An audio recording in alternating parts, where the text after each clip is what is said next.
All right, go ahead. It's Book It, Uggos. One more time. Who's got TV on in the background? That's definitely Kenny. That's not me. Jonathan? Let's see. Amy. Let's do this process of elimination. He just blamed me. I think it is John. Has to be John. It can't The be. TV's literally off. Oh, but mine's off too. It's not me. I don't have it fucking. I'm on. Like. I hear something in the background. Hold on. Unmute everybody. I think it's gone now. It is gone. I don't hear it anymore.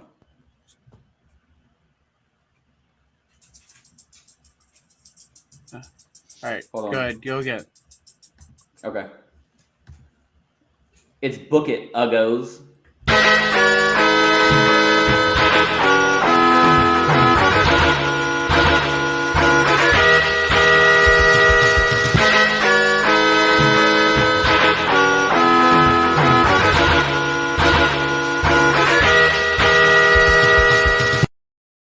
Welcome to Book It, a wrestling podcast where we book and revisit your favorite wrestling storylines. I'm your commissioner, Hi-Fi Mike, and today I have your Jim Simone, D-Money Allen. On behalf of TCW and Tessa Blanchard, I'd like to apologize for absolutely nothing. Primetime Travvy T. This is not toxic. This is good wrestling right now. I hope you're just as excited as I am. Lil Fudge. I'm not excited at all. And the bad guy, Kenny. Retweet. No, I'm just kidding. I was ready, and then until you said what you said just now. I told them I pulled my pork before the episodes for good luck. That pissed me off. It's a good meal. Let's wait till after. It's a good meal. That's a Or do celebratory it thing. during. Oh, Don't do it during. I'll call the police on you if you do it during. You get a little barbecue sauce on there. You can eat it with a fork. You put it on a sandwich. Eat it over rice. It's good. And this week, we're continuing on with the Book It Verse 3, and Travis is going to present his first show. If you haven't listened to any of our episodes, you can listen to this one, but I recommend at least going back to the first episode of Book It Verse 3. Dynamite Pro Wrestling, they put on a mid show. You can go listen to that. So we're gonna go ahead. We're gonna go ahead and Travis is gonna start with his show. I'm gonna get you up on the big screen. All right, hey, I did it right. I had him in the first spot. I'm proud of you, Mike. That was good. Right? You deserve a gold star and a pat on the back. Give yourself a pat on the back. Almost like I should have been Book It Boy of the Year. Anyways, I did vote for you. I didn't. I don't know enough people to cheat for me, so. Damn, all right. I just put my vote out like everybody else did. So go ahead, Travis. So I did it by show for my stories. So we're gonna go for it. So week 1 Livewire, Primetime Travvy T opens the show for Livewire, already in the ring. Oh wait, before I get too far into this, sorry. The theme song for this is Primetime Championships presents Takeover One Shot at Glory, and the theme song is Glory and Gore by Lord. So week 1 Livewire, Tuesday nights. So Primetime Travvy T opens the show for Livewire, already in the ring. Travvy T has a huge smile on his face as he begins to talk to the crowd. Ladies and gentlemen, welcome to Tuesday Night Livewire. Sunday night, we had a crazy pay-per-view. We saw a lot of great things. Jake Roberts won his match against Kurt Hennig for the #1 contender spot for the World Heavyweight Championship. Sarah Del Rey was able to make Nikki Bella tap out to win her first world title. And, of course, Gangrel has conquered yet another challenger, putting the final nail in the coffin, no pun intended, for his feud with The Undertaker by burying the dead man alive. So we know that we are going to get Gangrel versus Jake Roberts at TakeOver One Shot at Glory. We know that Sarah Del Rey, Tyler Breeze, Maero, and AJ Styles will defend their titles. We know there's going to be another wild and awesome show. But what you might not know is the old Primetime Travvy T has made a monumental purchase. This is wrestling's biggest secret because not even Uncle Dave and the Dirty Sheets could get the scoop. So let me stop beating around the bush and spit it out already. Alpha Wrestling Championships has been officially purchased by Primetime Championships. The crowd goes wild, chanting, "This is Alpha." Travvy T continues. AWC has been an important part of the wrestling world for a while now. It's an award-winning program, BIV Program of the Year, and as soon as I heard it was possibly for sale, I made some calls. It's an honor to keep this brand alive. So starting this Saturday, PTC gains a third weekly program. Every Saturday at 9 p.m. on the CW, catch the hottest hour in professional wrestling with PTC CW. Alpha. Huh? The CW. Yeah, that's what channel that's on. Ew. Right after like Buffy the Vampire Slayer rerun. I don't know why Kenny laughing. He on the CW too. Fuck Hey, it. it was a funny joke. Yeah, Kenny's before the Buffy the Vampire Slayer reruns. That means you watch The main, all right. No, The main I'm event gonna of the- end up watching Yeah, what comes after the Buffy because I'm we're watching watching. Buffy, and then we're catching the last 5 minutes. I got the of right fucking spot. The main event of the inaugural episode will be AJ Styles versus Ultimo Dragon in a Cruiserweight Championship match. Ladies and gentlemen, let's hear it for AWC and enjoy the show. Travis T. Travis T. Waves his arms up and down up to hype the crowd in there. This is Alpha. Chances the screen fades to black. Travis T. Travis T. This show's a travesty. So is yours Yeah. a weekly show or pay-per-view? Mine's a pay-per-view, but this is the build. We're getting there. This is all important. Okay. Yeah, I'm listening. To Travis Scott. Hey, ain't nobody dying on my show. Okay, you get there. Oh wow. Yet. Gimmick infringement. So Mean Gene Okerlund is seen backstage later that night with AJ Styles. Ladies and gentlemen, I'm Gene Okerlund, and I'm joined tonight by the Cruiserweight Champion AJ Styles. AJ, we heard some monumental news tonight to start our show off. Primetime Championships has purchased Alpha Wrestling Championships, and we gained another hour of wrestling with PTC. Alpha will air every Saturday night at 9 p.m. We also heard you will be defending your title in the very first episode. What does this mean to you?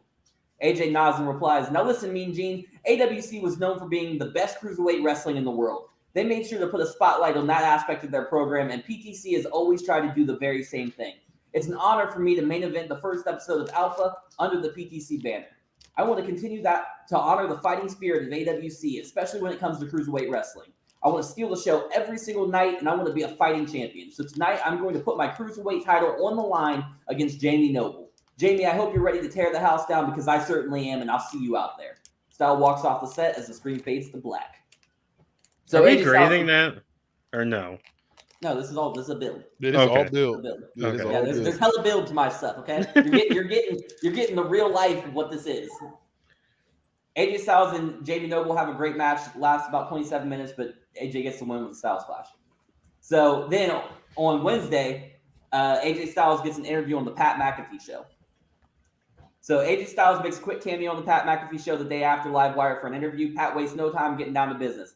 "AJ, look, man, I know you only have a few minutes. I appreciate you calling in, bro. Fucking great match against Hoovy, man. The Juice, how great is he, right? Well, obviously not as good as you. What was it like to get in the ring with him?" AJ responds, "Yeah, man, absolutely. First off, thanks for having me on. I'm a big fan of the program, but when it comes to being in the ring with someone like Hoovy, man, she's great, right? You got a vet that really has done it all in this business, but for whatever reason, is just a little underrated in my opinion. He doesn't get the applause he deserves. They really should give this man his flowers more often."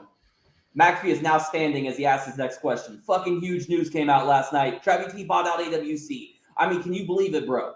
Styles responds, "Honestly, no, man. I didn't expect that, but I'm happy to hear it. Like I was telling Mean Gene last night, it's an honor for me to be able to continue the Alpha legacy. I just want to be the best wrestler in the world, and I feel like living in the spirit of AWC is going to get me there, Abso-fucking-lutely, bro. And of course, you're going to be in the main event of that inaugural episode on the CW this Saturday at 9 p.m. One more question from AJ Hawk before you go. AJ, what do you got for the phenomenal one?" Hawk appears on the screen. "AJ, first off, great name. Secondly, with the purchase of AWC, I think we all have the same thought process here. Will we get to see AJ Styles versus Daniel Bryan? What are your thoughts on this match? Can D-Bry come in and get a spot at the belt immediately, or does he need to go through the ranks first to kind of earn a spot?" Styles responds, "Yeah, no. If Daniel wants to come and test his merit against me, I'm here. I heard, though, that a lot of, if not all, the big-name guys in AWC are sitting out their contracts because they can get paid their guarantees and not have to work Most people wouldn't blame them. Obviously, I'm cut from a different cloth. I want to go out there and I want to work for my money. But yeah, if Brian wants to come and get a shot at the PTC Cruiserweight Championship, then he knows where to find me. Saturday nights on the CW at 9 p.m. Because as of right now, what you're looking at is the face of Alpha, as far as I'm concerned. McAfee applauds Styles in his response. AJ, thanks for coming on, buddy. What a fucking guy, right? PTC Cruiserweight Champion, works for his fucking money, just wants to be the best, phenomenal fucking human. I just can't wait to see what's next for that guy. So AJ Styles, Rebellion's next. Renee Young is seen backstage with AJ Styles. AJ Styles, ladies and gentlemen. AJ, I understand that you have a special announcement concerning your match tomorrow night on the first episode of Alpha. What is your announcement? AJ Styles looks excited. Renee, I'm excited to tell everyone that not only will I be defending my title against Ultimo Dragon, but immediately after I will be sitting down for an interview on This Just In with Justin Roberts. Be sure to tune in tomorrow night at 9 p.m. on the CW. So now it's time for Alpha. Jesus Christ. Sorry, my dog's being an asshole. Coda, shut up. So, AJ Styles crosses paths with Travvy T backstage on his way to the ring. Travvy, I just want to thank you. Thank you for giving me the opportunity to represent PTC tonight. Thank you for trusting me with this responsibility. And I just want to let you know that I am going to go out there and be the champion that I have always been. Travvy T smiles and nods before patting him on the chest and saying, AJ, that's what I like to hear. Good luck out there tonight. I know you guys are going to have a great match. The two men go their separate ways and the show goes to commercial. So Styles and Ultimo Dragon have a great match lasting 18 minutes with Styles winning with a Styles Clash. And then after that, the commercial break, after the match, there's a commercial break. And after the commercial break, the ring has been transformed into the set of This Just In with Justin Roberts. And Justin Roberts is in the ring with AJ Styles. Justin Roberts introduces himself and AJ. The crowd goes wild for Roberts, but boos Styles vehemently. AJ, the Alpha crowd here doesn't seem to be too fond of the Phenomenal One. How does that make you feel?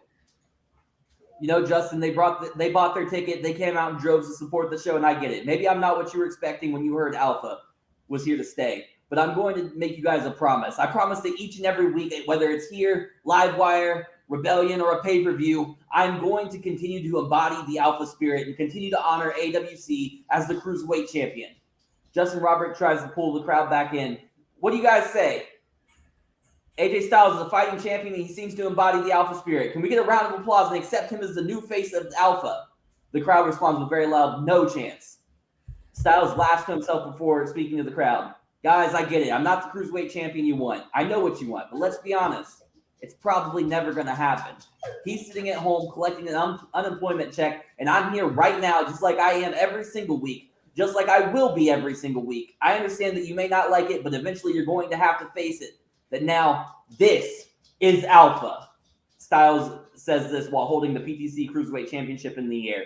The camera holds on him for a while, then the arena fills with the sounds of a bumblebee, and the crowd goes wild with yes chants. AJ Styles looks astonished before turning to the stage.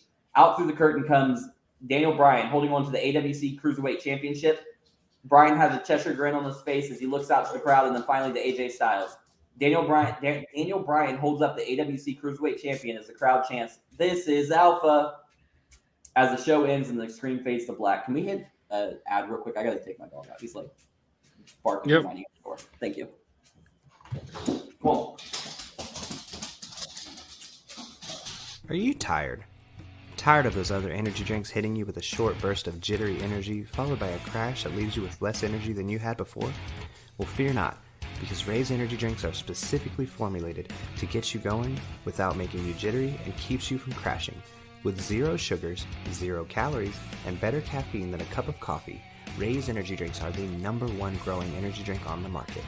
With flavors like Baja Lime, Sour Gummy Worm, Guava Mango, and Strawberry Colada, Ray's has some of the best tasting energy drinks available. You can get a case of Ray's right now by going to repsports.com and using promo code T1THREE when you check out to take 15% off of your next order. That's promo code T1THREE for 15% off of your next order of better, tastier energy.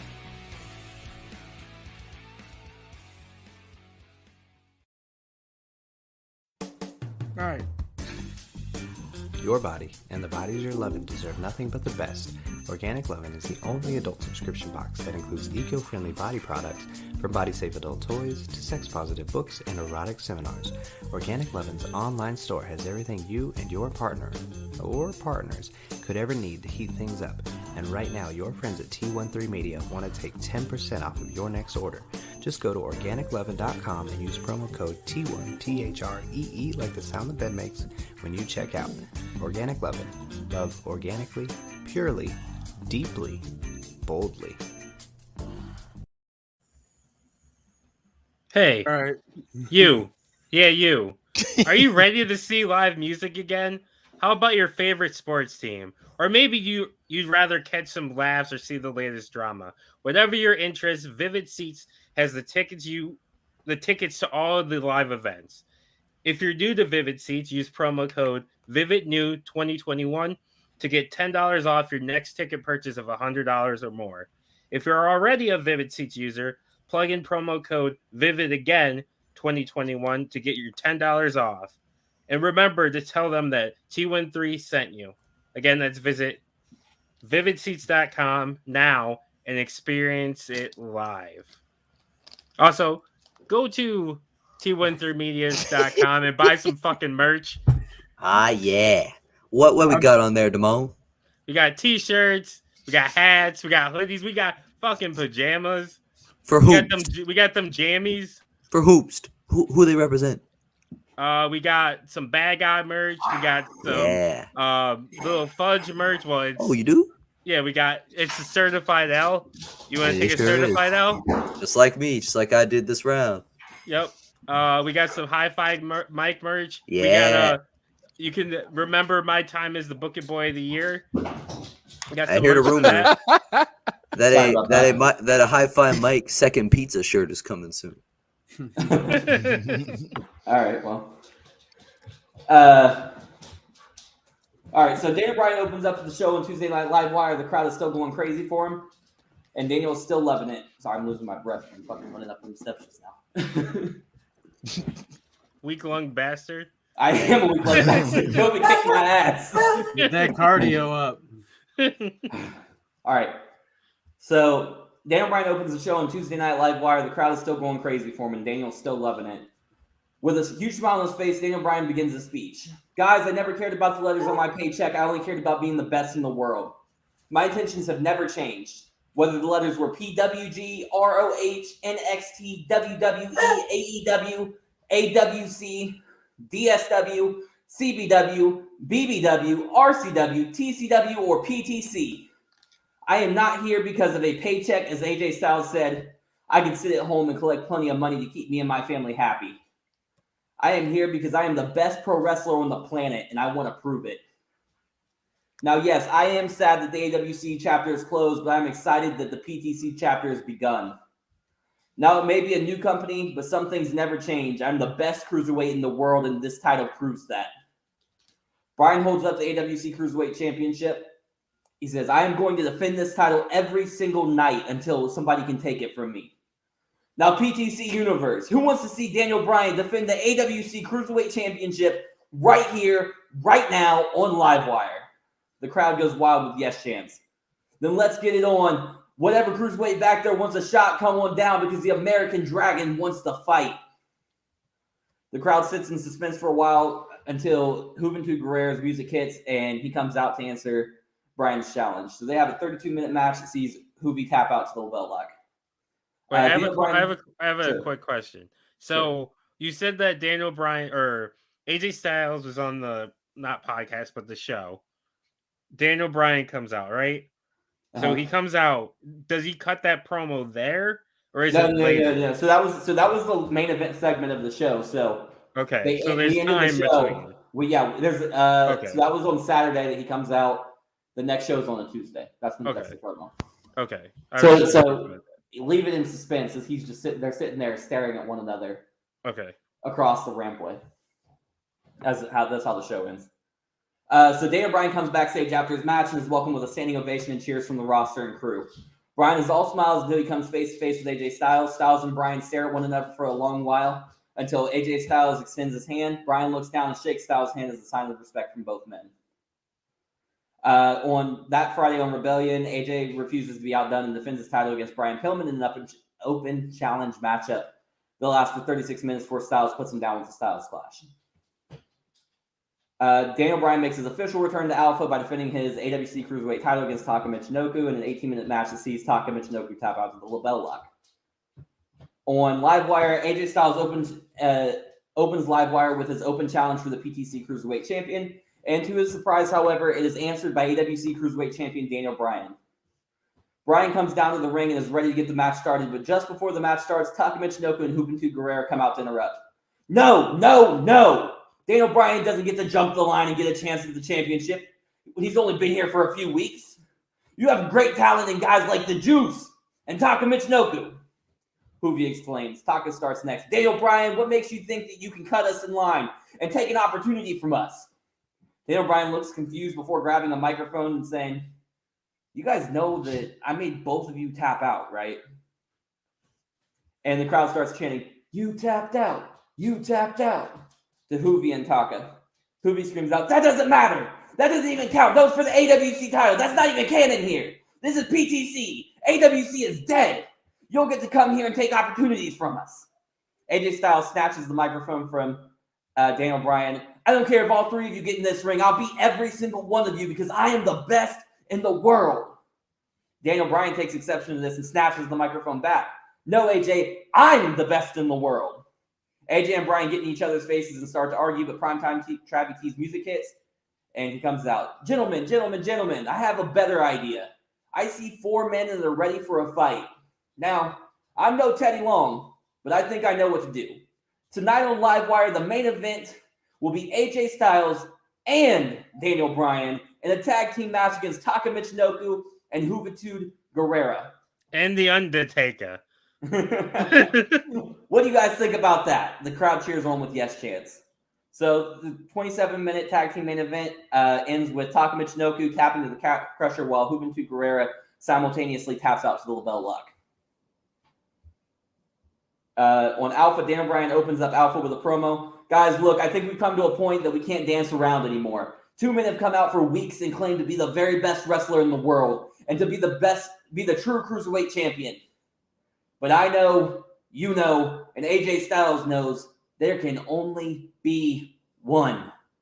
One man has to be the best in the world, and there's only one way to find out.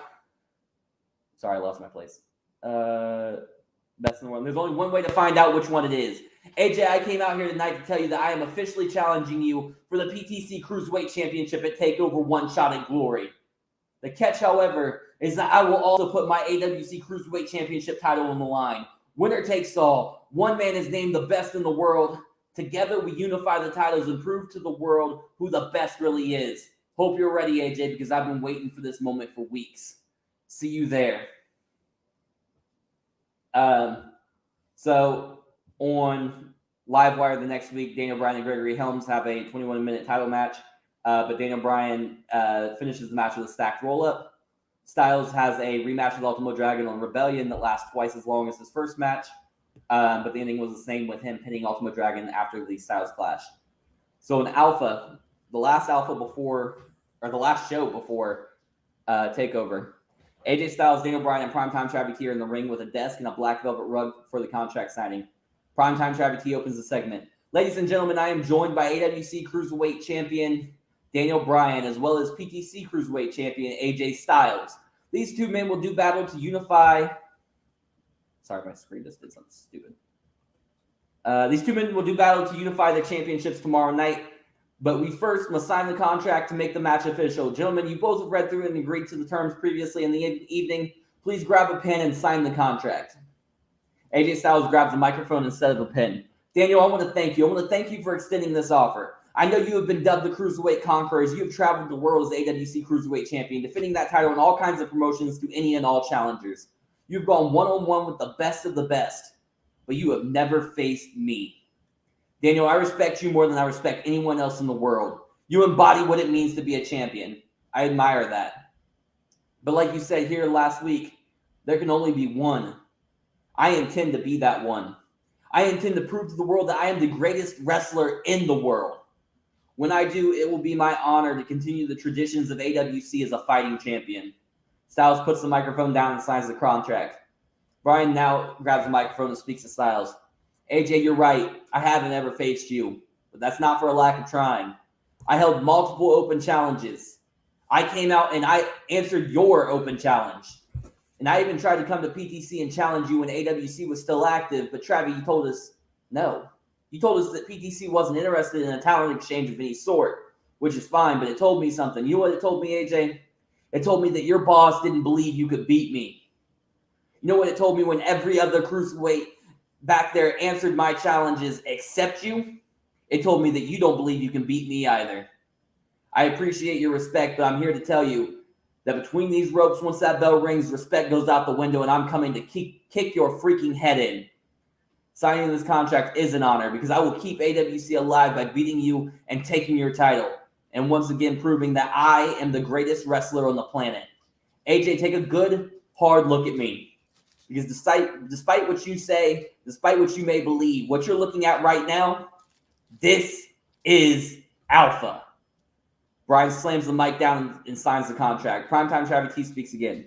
Guys, those of you watching at home don't understand this intensity right now. You can cut the air with a knife.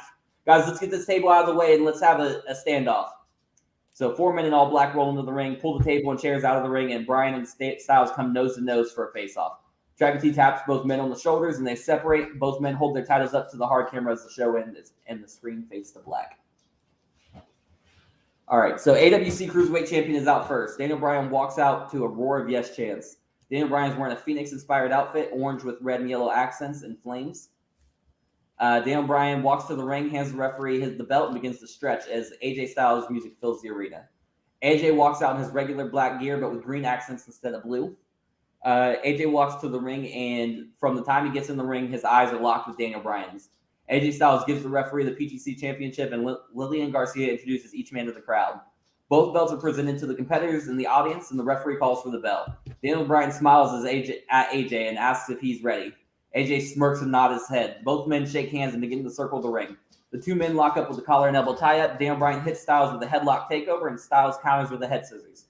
Bryan follows up with a leg scissors and transitions immediately into the label lock. Styles was prepared for this and rolls Bryan over for a pin attempt. Bryan lets go of the hold to stop the count at 1. As Bryan goes to stand up, Styles picks the ankle and locks in the calf pressure. Daniel Bryan pushes himself to a 3-point stance and rolls through to break the calf pressure. Bryan grabs the ankle of AJ Styles and locks in an ankle lock.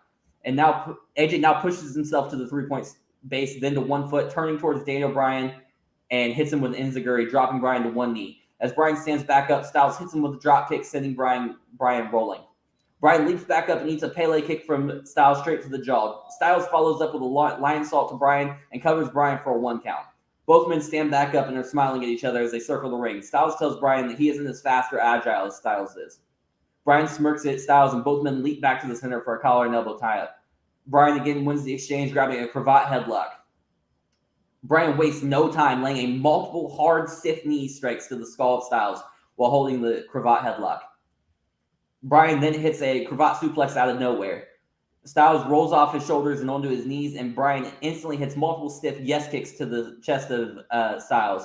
As Styles collapses to the mat, Bryan grabs a double wrist lock and starts stomping on the head, neck, and chest of AJ Styles. Bryan then looks down and tells him, "I don't need to be fast because I am more vicious," before locking in a body scissors and a double arm crossface chicken wing. Bryan quickly transitions into a crucifix position and starts laying in with hard elbows to the skull. Bryan breaks the crucifix and stalks around AJ Styles. However, Styles kips up into a Frankensteiner and sending Bryan flying. Styles then grabs Bryan and hits him with a Bloody Sunday and goes for the pin. Again, Bryan kicks out almost instantly after the 1 count. Styles and Bryan rise back to their feet, and Bryan throws Styles to the mat with a belly-to-belly suplex. Styles bounces up and is met instantaneously with a belly-to-back suplex. Styles tries to bounce up, but Bryan grabs a hold of his waist and once again sends Styles for a ride, this time with a German suplex. Bryan springs back to his feet, hits the ropes, nailing Styles with a leaping leg lariat as Styles stands up. Bryan bolts to his feet, hitting the ropes again, but though this time he is met with a discus clothesline from Styles. Styles lifts Bryan to his shoulders for a fireman's carry and puts him down with an Ushigurashi, which is like basically an FU onto the knee. back of the head hits the knee. Styles then climbs to the top rope and hits a diving knee drop onto Daniel Bryan. AJ Styles then goes to springboard, but Bryan pushes him off the ropes and tumbling to the outside. Daniel Bryan runs to the opposite side of the ring and back, hitting a suicide dive to the outside. Bryan doesn't let Styles rest. Bryan pulls AJ Styles to his feet and hits him with a tiger suplex into the barricade. Bryan pulls Styles to his feet and Irish whips him into the steps. However, Styles leaps on top of the steps and then onto the middle rope, hitting a springboard moonsault, transitioned into a DDT on Bryan. So as he's Irish whipping, he just steps up onto the thing and jumps off the steps onto the middle rope springboards. Does that make sense? Styles pulls himself up with the barricade and points to his head, saying he's one step ahead of Daniel Bryan. He's like, Styles drags Bryan back in the ring and places him on the apron. Styles climbs on the apron and hits Bryan with a brain buster onto the hardest part of the ring. Styles rolls into the ring and out to break the count of the referee. Styles grabs Daniel Bryan, Irish whips him head first into the steel post once more. Styles throws Bryan into the ring and starts to climb to the top rope. The camera zooms in on Daniel Bryan, and you can see he is now sporting the crimson mask. Styles jolts from the top rope and nails Bryan with a 450 splash. Styles covers Bryan for the pin, but Bryan kicks out at 2. AJ Styles pulls Bryan to his feet and hits him with a double underhook gourd buster before pulling Bryan back up to his feet and hits him with a tornado DDT. AJ Styles drags Bryan to the center of the ring and locks in a Muda lock. Bryan is shouting out in pain as Styles cinches it tighter and tighter, but then out of nowhere, Bryan reverses the Muda lock into a heel hook. And Styles immediately starts kicking at the face and neck of Daniel Bryan, forcing Bryan to break the hold. Styles and Bryan both scramble to their feet, and Bryan hits Styles with a snap underhook suplex and follows up with a jumping knee drop to the skull of Styles. Bryan pulls Styles up and connects multiple stiff European uppercuts, followed by a discus elbow smash, sending Styles falling through the ropes to the outside. Styles pulls himself back up, but is hit with a high knee from the apron. Bryan stands up, apron by Bryan. Styles stands up and eats a roundhouse kick from Bryan. Bryan grabs Styles and hits him with multiple hard headbutts before slamming the skull of Styles into the steel steps repeatedly. Bryan grabs AJ Styles and drops him with a stun gun on the barricade. Bryan goes to grab Styles, but Styles drives Bryan into the apron of the ring and then hits a hard Irish whip into the barricade. Styles throws Bryan in the ring and rolls in himself. Both men are on their feet and bleeding profusely from their head. They are standing toe-to-toe, staring into each other's eyes, neither man flinching. The crowd hits dueling chants of, "This is Alpha," and "PTC." The two men look out to the crowd and back to one another before nodding and starting throwing stiff right hands at one another. Bryan gets the upper hand and wraps both hands in the hair of Styles and hits him with 10 consecutive hard, stiff headbutts. Styles is dead on his feet. Bryan Irish whips him to the corner and hits a drop kick almost immediately. Bryan points to Styles and signals he's sending him to the top rope. Much to the crowd's excitement, Bryan lifts Styles to the top rope and climbs up after him. Bryan hits a couple more stiff shots to the skull of AJ Styles before hitting a superplex, sending both men crashing to the mat. Bryan crawls over and covers Styles, but Styles somehow kicks out. Bryan can't believe it. He pulls Styles up to his feet and goes for a vertical suplex, but Styles blocks him. Bryan tries again, but again is blocked. Bryan tries for a third time, but is blocked one last time, and Styles hits a snap suplex into the turnbuckles. AJ Styles grabs Bryan and hits him with a German suplex, followed by a belly-to-back wheelbarrow facebuster. Styles follows this with a high-angle belly-to-back suplex, flinging Bryan across the ring. Styles pulls Bryan back to his feet, nails a kneeling gonzo bomb, and he signals to the crowd that it's all over, climbing to the outside of the apron and willing Bryan to his feet. As Bryan stands, Styles springboards in with a phenomenal forearm. Styles covers for Bryan for the pin. 1, 2. Bryan barely lifts his shoulder up. AJ Styles looks defeated, but gets up and drags Bryan's body in front of the corner. Styles climbs to the top rope and leaps down for a frog splash, but Daniel Bryan counters him at the last second, catching Styles in a triangle choke. Styles is panicked as he flails on the mat, and Bryan holds the triangle choke. Styles eventually regains composure and gets his feet planted on the canvas and deadlifts Bryan into the air, presumably for a powerbomb. However, Bryan adjusts and drops, breaking the triangle choke and tackling Styles into the corner. Bryan continues with multiple stiff shoulder thrusts into the corner before lifting Styles to the top rope. Bryan climbs up after him, throwing a few right hands at Styles before turning him around on the top rope and delivering a belly-to-back superplex. Both men are down and out on the mat. The referee begins to count to 10 for the double knockout. As the ref gets to 9, both men barely get back to their feet. The two competitors stumble to the center of the ring, and Bryan connects with a front missile dropkick. Daniel Bryan then locks in the Dragon Sleeper surfboard on Styles. Styles is shouting out in pain as Daniel Bryan wears him down. Finally, Bryan breaks his own hold but keeps his legs locked. Bryan stands up and jumps up and down repeatedly on the knees of AJ Styles. Bryan then instantly locks in a single leg Boston Crab. Styles is screaming out and crawling to the ropes. Finally, Styles is able to grab the ropes. But as soon as Bryan breaks the hold, he grabs Styles by the ankle, throws Styles to the center of the ring. Bryan pulls Styles up and Irish whips him. AJ reverses Bryan and hops into a crucifix, like a standing crucifix position, and transitions into a DDT. Styles pulls Bryan up and hits a backbreaker followed by a gutbuster. Styles then pulls Bryan into the corner, climbs to the top rope, and leaps down, nailing Bryan with a spiral tap.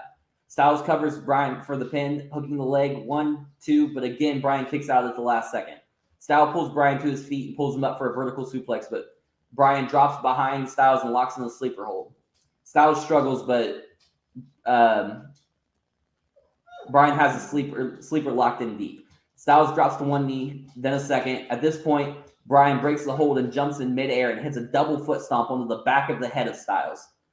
Bryan then locks in a guillotine choke on AJ Styles, trying to force the Phenomenal One to surrender. Styles' instincts kick in and he pushes himself to his feet and stands on his tiptoes, forcing Bryan's shoulders to the mat. The referee begins to count and Bryan swivels his hips, lifting his shoulders from the mat and also flipping Styles off his feet. While all the while keeping his guillotine locked in. Bryan now begins to kick Styles in the midsection while he holds onto the choke. Styles looks like he's going out. The referee picks up his hand and drops it. The ref grabs his hand a second time, and again it falls. A third time, the ref lifts Styles' hands, but halfway down, Styles stops it from the hand from falling. Styles is still in it. Bryan kicks Styles in the abdomen even harder. Styles is flailing, trying to break the hold, and finally he gets the tip of his toe on the bottom rope, forcing a rope break. Bryan looks extremely frustrated before pulling Styles up to his feet, hitting him with a dragon suplex. Bryan pulls Styles to the center of the ring and locks in an Indian deathlock. Styles is visibly struggling to hold on. Finally, in a last-ditch effort, Styles starts throwing right hands at Bryan. Bryan begins to cover up, but eventually starts throwing right hands back. So they're locked in the Indian deathlock, and they're both trading punches. Eventually, Bryan breaks the hold, and both men continue brawling as they rise to their feet. Styles gains the upper hand and hits Bryan with a phenomenal blitz. Styles pulls Bryan to his feet and signals to the crowd for the Styles Clash. Styles pulls Bryan up and nails him with the Styles Clash. Styles rolls Bryan over for the pin. 1, 2, kick out at the last second again. Styles looks like he doesn't know what it's going to take to beat Bryan. Styles pulls Bryan up for another Styles Clash. Bryan reverses Styles and hits Styles with a double underhook float over suplex and instantly transitions into a cross arm breaker. AJ Styles is flailing to break the hold and is able to flip over onto his stomach. Bryan uses this to his advantage and transitions into a label lock. Styles again tries to roll through like he had done earlier, but Bryan is ready for this. As Styles rolls through, Bryan breaks the hold and hits Styles with a Busaiku knee as he gets to his feet. Bryan covers Styles for the pin. 1, 2, kick out at the last second for AJ Styles. Bryan remains composed and goes to the corner and squats down. Bryan starts a yes chant as AJ Styles lays on the mat. As the chants reach their loudest, Styles stands and turns into a second consecutive Busaiku knee. Bryan covers Styles and goes for the pin. 1, 2, 3. The referee calls for the bell, and Bryan sits on his knees in the center of the ring. Bryan's music fills the arena and is echoed with "This is Alpha, yes, yes, yes" chants. The referee hands both belts to Bryan, and Daniel climbs the turnbuckle and leads the crowd in yes chants with a belt in both hands. Daniel Bryan drops down, and when he turns around, he sees AJ Styles standing in the center of the ring. Bryan and Styles are staring at each other deadpan in the center of the ring. Styles extends his hand, and Bryan shakes it. Styles raises Bryan's hand and rolls out of the ring as a sign of respect for Daniel Bryan. The end. Okay. All right, who wants to go first? Give me a usually- minute. I don't quite have a number yet, so I'm just kind of calculating in my head, doing some quick Steiner math. This is the shit. John gets a good mic, but his computer. Literally the day that I finally get a real mic to do this, my laptop charger eats shit. So I'm without a webcam now, doing it from my PC. So amateur hour, I guess. I'm gonna say, Travis, there's a lot of good stuff in this. there's also a lot of fluff there. Okay. You reminded me quite a bit of me writing college papers, and when I really had 10 pages of material and I needed to turn it to 17. Okay. Such as what though? Such as what? Like, give me some constructive criticism. I just feel like it was, how do I put it?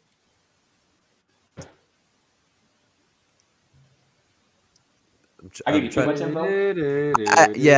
I do feel like it was too much information, and like it after a little bit, like I feel like it's just hard to keep up with. I'm just like kind of getting whiplash with all the information. Like my brain just kind of melted at some point.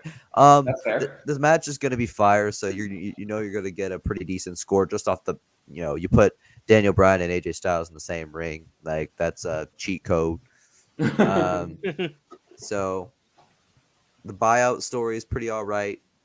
Don't love the who's the real champion thing, but it's a common story device. Didn't we do that, Damone? Yeah, we did. And I didn't love it then either. Gave it a 5. I would say we did great. Yeah, What the fuck do you mean? that was. To be fair, I think I was just so scared you're gonna have the wrong person win that when you did it, I was like, thank fuck. Travis, I'm gonna give you a 3.5. Okay. I'm gonna give you a 4. So a couple of things. Oh, I have a question. It could change your score a little bit. Okay. Did you say it was Daniel Bryan versus AJ for the first time, or something like that? Like they never faced each other before. He never defended his title against them. He never defended the AWC title. Okay, so I'll give you $4.05. So why? some of the things I had kind of, it was a lot of information, but I'm not going to ding you too much for that. I do kind of feel like you buried the rest of the division.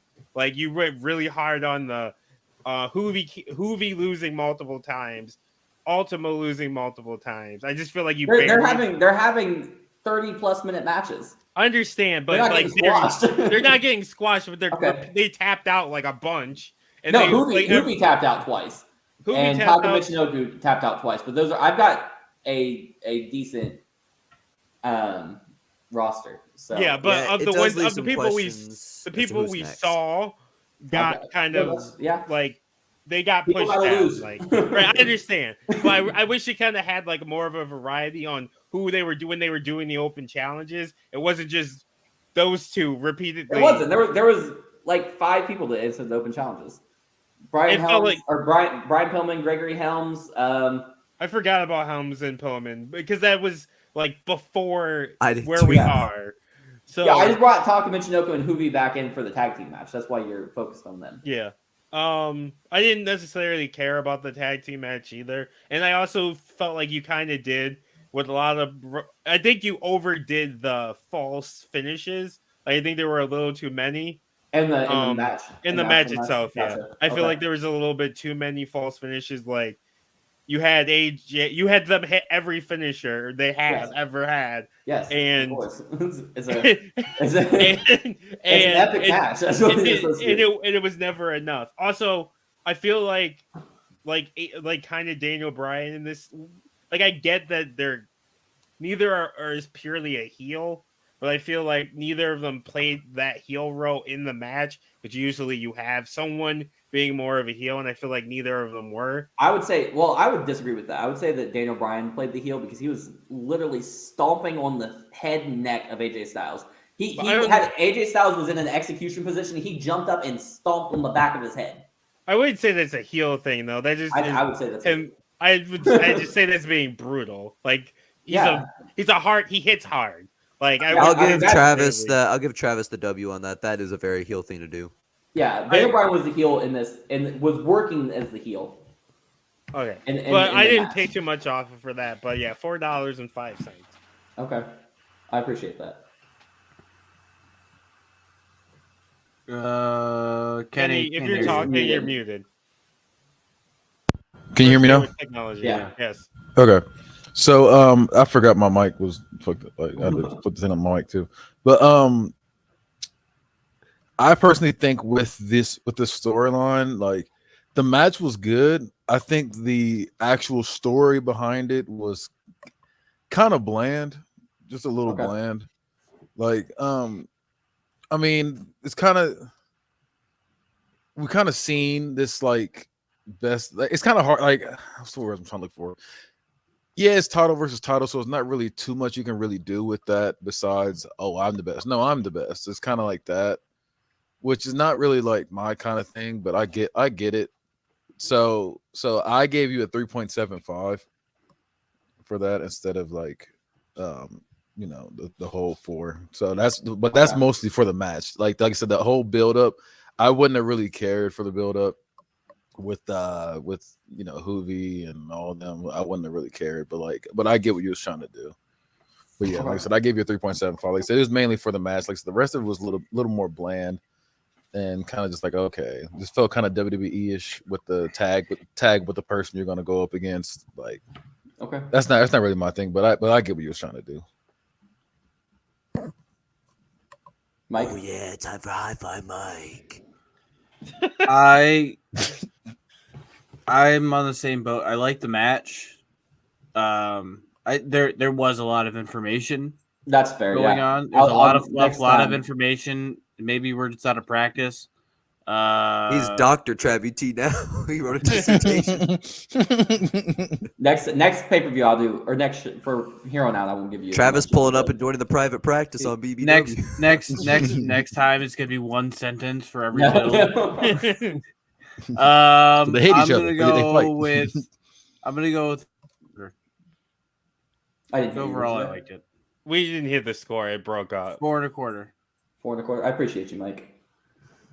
What did John give me again? 3.5. 3.5, yeah. Okay, I'm not mad at that. I'm All the right. biggest hater. So I hate John without a video and the voice he's doing. Sounds like Batman. I'm gonna try to give you guys less Yeah, information. y'all with regret this one, mic now. because there's not as much like promos and stuff with this. But all right, so Live Wire Week 1, Brian Pillman and Al Snow have a back and forth match lasting about 15 minutes, but in the end, Al Snow dodges a springboard lariat and hits a snowplow for the pin and the win. After the match, Raven joins Al Snow in the ring and extends a hand to Pillman as a symbol of an invitation to join Snow and Raven's flock. Pillman smacks his hand away and rolls out of the ring frustrated. Friday night on Rebellion, Brian Pillman and Lance Storm have a great match, but again, Pillman loses as he goes for the springboard lariat and gets caught with a super kick from Storm. On that same night, Gregory Helms faces Jamie Noble in a 25-minute match, and Gregory Helms gets the win. Haku and Pillman have a match on the first episode of Alpha, but Haku steamrolls through Brian Pillman. Brian Pillman then faces Rocky Johnson on Livewire. This build is a lot of matches, so I'm just gonna speed through the matches to get you guys, because basically you just need the gist of who's winning and who's losing. Okay. Rocky Johnson and Brian Pillman have a together match, but after 18 minutes, Rocky Johnson catches Pillman during a moonsault and hits a leaping power slam for the pin and the win. Brian Pillman answers one of the open challenges for AJ Styles, and the two put on a clinic. Lasts about 36 minutes, but at the end of the day, Brian Pillman almost walks away with the Cruiserweight title, but AJ Styles holds him off and wins with a Styles Clash. Gregory Helms faces Charlie Haas and gets the victory again with a Nightmare on Helm Street. Brian Pillman and Tyler Breeze have a competitive match on Alpha, lasting 23 minutes, but as Pillman goes for a springboard lariat, Breeze counters with a beauty shot for the pin to retain the Intercontinental Championship. I just thought that would be cool with the springboard getting caught by the beauty shot. So on Livewire, Brian Pillman and Jamie Noble have a competitive match, but Noble reverses the springboard lariat into a cross armbar, forcing Brian Pillman to tap out. On Rebellion, Gregory Helms and Brian Pillman go to war for a 27-minute match. Pillman ends up reversing Nightmare on Helm Street into a tombstone pile driver, but is caught with a roll-up pin later in the match and loses to Gregory Helms. So Renee Young is seen backstage after this match with a visibly frustrated, somewhat psychotic-looking Brian Pillman. Brian, despite being in multiple Match of the Year candidates and staying in a very competitive, you have been on a bit of a skid, not able to come away with a victory at all in the past few weeks. What do you contribute that to? Brian Pillman snatches the microphone from Young and looks deadpan into the camera. Helms, I know I can beat you. You know I can beat you. I want my rematch. I want one more chance to show you escaped through the fluke. I'm going to snap this losing streak. I'm going to prove to you in the world that I can beat you. Pillman spikes the microphone and walks off set, knocking down multiple set pieces on his way out. Gregory Helms versus Daniel Bryan. Gregory Helms challenges Daniel Bryan for the AWC Cruiserweight Champion on Livewire in an open challenge, but Daniel Bryan steals the victory with a sack roll-up. After the match, Brian Pillman walks out and with a microphone in hand. Gregory, now you two know how it feels. You know how it feels to be so close but lose on the technicality. Please, give me one more shot. Now that we have common ground and you have experienced exactly what I have, give me another chance. Give me a rematch. Gregory Helms looks frustrated and confused, and he shakes his head no in disbelief and walks past Pillman and exits the ring. Pillman rolls out of the ring and runs up the ramp, blocking Helms' path. Gregory, don't you do this to me. Don't steal my happiness and ruin my career by holding on to this win you know you don't deserve. Give me the chance to avenge the loss. Don't tell me no just because you know you can't beat me again. Gregory Helms looks furious and tells Pillman to get out of his way, shoulder checking him as he walks past Pillman. And the show ends with Pillman looking dejected. That Friday on Rebellion, Renee Young is seen backstage with Gregory Helms. Gregory Helms, everybody. Gregory, you came this close to becoming AWC Cruiserweight Champion on Livewire. Tell me, what do you think is next for you? Gregory nods and replies, Renee, I think I am good enough to win that match. I'm just going to keep doing what I've been doing. Keep winning and keep jumping on opportunities and see where that leads me. As he says this, Pillman walks up. I'm glad to hear that, Gregory. Jumping on opportunities. Because boy, do I have the opportunity of a lifetime, Gregory.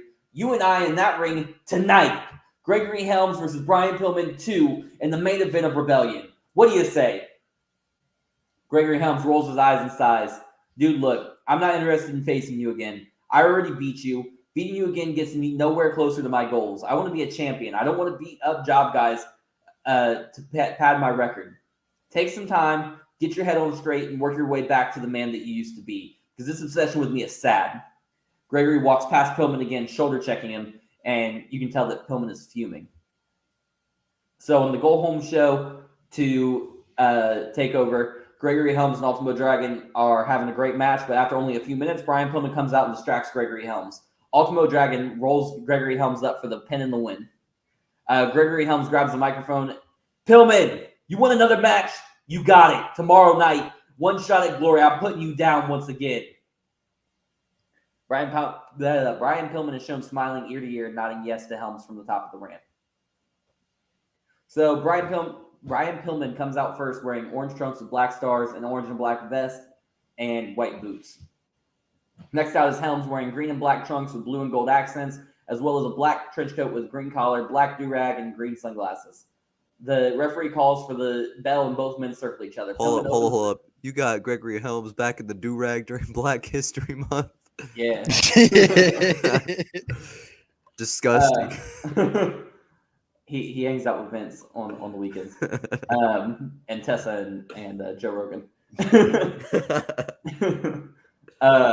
No, but where was I at? The referee calls for the bell and both men circle each other. Pillman opens the action up with a drop kick, followed almost immediately by a body slam. Pillman nails Helms with a pointed elbow drop. Pillman picks Helms up and Irish whips him into the corner and nails him with a clothesline. Pillman continues his assault with multiple stiff stomps in the corner until Helms crumbles to the canvas. Pillman stops his assault and hypes up the crowd, and Helms rolls to the outside to recover. Pillman sees this and nails Helms with a suicide drop kick to the outside. Pillman puts Helms on the apron and pulls himself up as well. Helms starts fighting back, and both men are trading punches on the apron. A well-timed shot buys Helms an opening, and he answers with a super kick, sending Pillman crashing to the floor. Helms leaps off the apron, nailing Pillman with a diving neck breaker. Helms Irish whips Pillman into the steel steps before grabbing him and hitting Pillman with a snap suplex into the barricade. Helms rolls into the ring and back out to break the referee's count, and then climbs on the top rope. As Pillman works his way up to his feet, Helms dives to the outside and connects with a Frankensteiner. Both men stumble up to their feet, and Helms hits Pillman with a front drop kick, making Pillman crash into the steel steps again. Helms throws Pillman back in the ring and grabs hold of him almost instantly. Helms stands Pillman up and immediately takes him back down with a modified double knee backbreaker. Helms nods to the crowd as he goes to grab Pillman again, but Pillman answers with a knife-edge chop followed by a chop block to the back of the legs. Pillman picks Helms up and drops his torso onto the rope for a stun gun. Helms bounces off the ropes and turns into a stiff boot to the midsection, followed by a stunner from Pillman. Pillman covers Helms, but only gets a 2 count off the stunner. Pillman climbs to the top rope and calls for Helms to stand. As Helms gets back to his feet and turns to face Pillman, Pillman dives off the ropes with a drop kick to the chest of Helms. Pillman stays on Helms like a rabid dog, laying in with quick punches and forearms. Pillman finally locks in a sharpshooter on Helms. Helms is in trouble. You can see the pain he's in by the look on his face. Pillman is ready to finally break his losing streak. Helms musters up some strength and starts to crawl towards the ropes, but Pillman walks him back to the center of the ring. Helms looks like it's going to be over soon, but in a last-ditch effort, he begins to crawl again, finally getting close enough to grab the bottom rope and force a rope break. Pillman breaks the hold immediately and grabs Helms by the arm, pulling him back to his feet. Pillman Irish whips Helms into the ropes, but Helms answers with a rebound leaping lariat takedown. Both men scramble to their feet. Helms hits the ropes and nails Pillman with a Thez press. Helms pops back up and hits the ropes again, hitting Pillman with a shining wizard. Helms pulls Pillman up to his feet and hits him with a European uppercut. As Pillman turns around, Helms grabs him by the throat with one hand, and the crowd goes crazy as they know exactly what's coming next. Helms lifts Pillman into the air and sends him crashing to the mat with a choke slam. Pillman has the wherewithal to roll to the outside to avoid being pinned. Helms won't let him get off that easy, though, as he dives to the outside with a suicide crossbody. Helms throws Pillman back into the ring and rolls on himself. Helms Irish whips Pillman to the ropes, but Pillman ends up hitting Helms with a Thez press. Pillman then runs up the turnbuckle and dives down with a corkscrew crossbody to Helms. Pillman stands up and hypes the crowd before running off the ropes and nailing Helms with a rolling wheel kick. Before continuing his sprint off the ropes and hitting Helms with a flying forearm, Pillman goes for a spine buster, planting Helms into the mat. Pillman follows up almost immediately with a spike pile driver, crushing the neck and skull of Helms against the canvas. Pillman covers Helms for the pin, but at the last second, Helms kicks out. Pillman goes to pull Helms to his feet, but Helms counters with a jumping neck breaker. Helms then bounces off the ropes, hits Pillman with a flying clothesline, and Helms is taunting Pillman to get him to stand up, waiting for the right moment. Just as Pillman gets to his feet, Helms hits him with a single leg face breaker and goes for the pin. Pillman kicks out at 2, but Helms keeps the assault going, lifting Pillman to his feet with double underhooks and then throws him back to the mat with a double underhook mat slam. Helms holds onto the right arm of Pillman before hitting him with an X-Plex. Helms then scales to the top rope. Before he can do anything, Pillman scales up after him. The two exchange shots with one another while perched on the top rope. Finally, Pillman gains the upper hand and sends both men crashing to the mat with a super kick. Pillman scurries over for the pin, but Helms finds the resolve to kick out just before the ref counts 3. Pillman can't believe it. Pillman climbs back up the top rope and drives down with a pointed elbow drop to the skull of Helms. Helms rolls around in pain, but Pillman knows this isn't enough. Pillman's face breaks, something we have seen so many times in recent weeks. When the match seems impossible to win, he snaps. He goes mad trying to succeed. Pillman paces around the ring while Helms is holding his skull. Pillman screams out, almost out of pain and frustration. Then he begins to attack the corner, punching and kicking at the turnbuckles.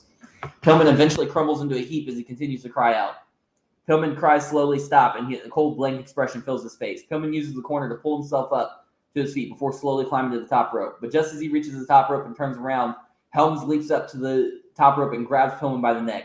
Before Pillman can even react, Helms hits a super swinging neck breaker, sending both men to the outside of the ring. Both men are barely stirring on the ground. As the referee begins his count, Helms eventually uses the ring apron to pull himself up. Helms rolls into the ring at the count of 8, but he rolls back out to the floor just before the 10 count to break the count. Pillman is on his feet and stumbling towards Helms as Helms rolls out of the ring. Helms grabs a hammerlock on Pillman and hits a hammerlock reverse STO into the steel steps. Surprisingly, however, Pillman immediately starts trying to move, as if his body and mind has to win even in spite of himself. Helms can't believe it. Helms grabs Pillman and hits a straight jacket Russian leg sweep into the barricade.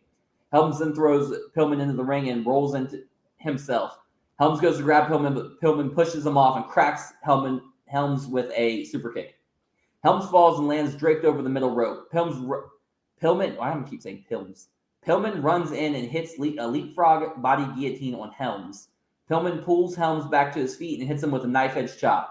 Pillman then grabs Helms and hits a Russian leg sweep, immediately transitioning into a cross arm breaker with a neck scissors. Pillman breaks his own hold and starts throwing heavy right and left hands to the head and face of Helms. Pillman drags Helms to the corner and lifts him up to the top rope. Pillman climbs up as well and sets up for another superplex, but Helms starts fighting back and then leaps up and over Pillman and sends him down to the mat with a super sunset flip powerbomb. Helms holds on to Pillman for the pin, but again, Pillman kicks out at the last second. Helms grabs Pillman and hits a Northern Light suplex almost immediately. Helms pulls up Pillman and sets up for a vertical suplex, but Pillman blocks him, answering instead with a vertical suplex of his own. Pillman and Helms are both down on the mat. Pillman slowly gets to his feet. Helms is using the ropes to pull himself up as Pillman walks up to Helms. Helms uses the ropes to aid him in a twisting head scissors takedown. Helms grabs double underhooks on Pillman and stands up before hitting back-to-back double underhook pile drivers. Helms covers Pillman for a pin, but again, Pillman's body refuses to give up. Pillman kicks out at the last second. Helms pulls Pillman up and hits him with a spinning fireman's carry, dropped into a single knee face breaker. Again, Helms covers Pillman, and again, Pillman kicks out at the last second. Helms looks stunned. Helms pulls Pillman up and hits Pillman with an inverted side suplex. Helms begins to cover Pillman, but stops, instead pulling Pillman back up again, hitting him with a face lock shoulder breaker, immediately followed by a tilt-a-wheel face buster. Helms looks down at Pillman almost in disbelief as to what Pillman has been able to withstand, maybe contemplating if he should go for the pin or not. Helms goes to grab Pillman, but Pillman fights back, hitting Helms with a hangman's neck breaker. Helms stumbles back. Pillman rushes in and pounces with a flying clothesline. Brian Pillman grabs Helms and hits a swinging neck breaker. Pillman climbs to the middle rope, and he hits Helms with a blockbuster. Pillman shuffles through the ropes and out to the apron. Pillman looks like a madman, screaming at Helms to stand up. The crowd is on its feet, knowing that what is coming next. As Helms gets back to his feet, Pillman jumps to the top rope and takes Helms down with a springboard lariat. Pillman rolls over, just getting his one arm over Helms for the pin. Helms gets his leg on the bottom rope to stop the count at 2. Pillman looks over at the foot in shock. Pillman pulls Helms into the corner and scales to the top rope himself, pulling Helms up after him. Both men are on the top rope now. It seems that Pillman is going to hit a superplex, but Helms reverses and hits a nightmare on Helm Street off the top rope onto Pillman. Helms rolls over on top of Pillman for the pin. 1, 2, 3.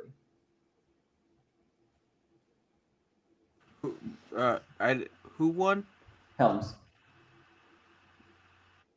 The finish for me one more time. Yeah, so Pillman drags Helms to the corner. They go up onto the top rope, and Pillman tries to go for a superplex, and then Helms reverses it, and it hits he calls it Nightmare on Helm Street, but it's where they like put you in the inverted DDT position, and he turns and hits the elbow. It's the Eye of the Hurricane as well.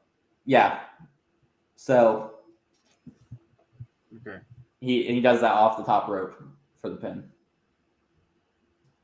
All right. Who wants to go first? I have thoughts, but not quite a number. I might find my number as I give my thoughts. Okay. I'm gonna say, Travis, is that this one isn't gonna have just the automatic W of the two wrestlers in it, in my opinion. Okay. I will say that the match you described was pretty solid. I mean, you definitely put a lot into your matches, and I see that the storytelling you're trying to do in the ring. I don't leave that unnoticed. I feel like the build was it didn't entertain me. There was just nothing in it that made me say, wow, that was funny, or that was interesting, or that was, there's just nothing in the build that entertained me, but the match was solid. I'm going to let others go because I don't want to be a hater with this number. I don't want to be unreasonable. Okay. So I agree. The match itself you described was good. It's better than I thought it was going to be. Just going based off of the names. I like both of them, but I don't know how their chemistry would be. But I do agree the build I'm not a huge fan of. Because I really have the way it was built, I really had no reason to care about Brian Pillman. Also, I don't like that the match was decided the week before that he agrees to it just because he lost a match on a roll up. Also, did you say that Brian Pillman had an Intercontinental title shot in there? There's an open challenge. Okay, because I'm like, how the hell did he get an Intercontinental title shot? He challenges for 2 titles in it. So basically, summarize the story is that Pillman's like going out here and having like match of the year candidates, but every time like screws himself over at the end, and like he loses by like lunacy. Like he's a lunatic. He's unhinged, and and when he doesn't get an easy win, he like ends up losing the match for himself, and then he becomes obsessed with trying to beat Gregory Helms. Okay. So like I said, the story was okay. It was nothing special. Also, I think the wrong person won. I think Brian Pillman should have won, especially. I understand you might have stuff in the future. I was say before you do that, I know you're only going to grade me on this, and I expected to get points off for that, but I just want to say for those of you that don't notice now, there is foreshadowing in this feud for something later. So right. So we're getting this Brian Pillman sting. Punished Pillman. But like I said, I think the wrong person won. I understand, so I got to go based off of what we are listening to right now. But especially after you had Brian Pillman have a mental breakdown and cry pretty much in the middle of the match, to have him then lose. Yeah, he's looking especially soft. after going off after having like 20 losses in a row, having a mental. He might not have cried, but he had like a cried mental, out. Yeah, he cried. He had a mental breakdown in the middle of the definitely ring, did, and then loses anyway. Yeah, I'm gonna give you a. But this is a common thing that's not I didn't describe in the matches properly. Is that he's constantly having these mental breakdowns. Yeah, I'm gonna give you a 2.75. Okay. Okay, so now that Damone said it, it made it sound like I'm not being a hater because that was the exact number I was thinking, but I really thought I was going to come off like an asshole, so that's a 2.75. I honestly was thinking the exact same thing number-wise. Not to be a follower or anything like that, but I just personally think like so you know why I'm giving you this. Like basically the build was I'm just not a fan of the Damian Priest Brian Pill. I'm not a fan of that kind of thing. Like, oh, like they're unhinged and it's like you don't know what they're gonna do, and it costs them the match because they don't know what they're gonna do. Like when it usually ends in DQ and shit like that. I'm not a fan of that kind of shit. Like if you're gonna go, I feel like if you're gonna go that side, we have to fear it because if like we're scared of this, but we have to be scared of.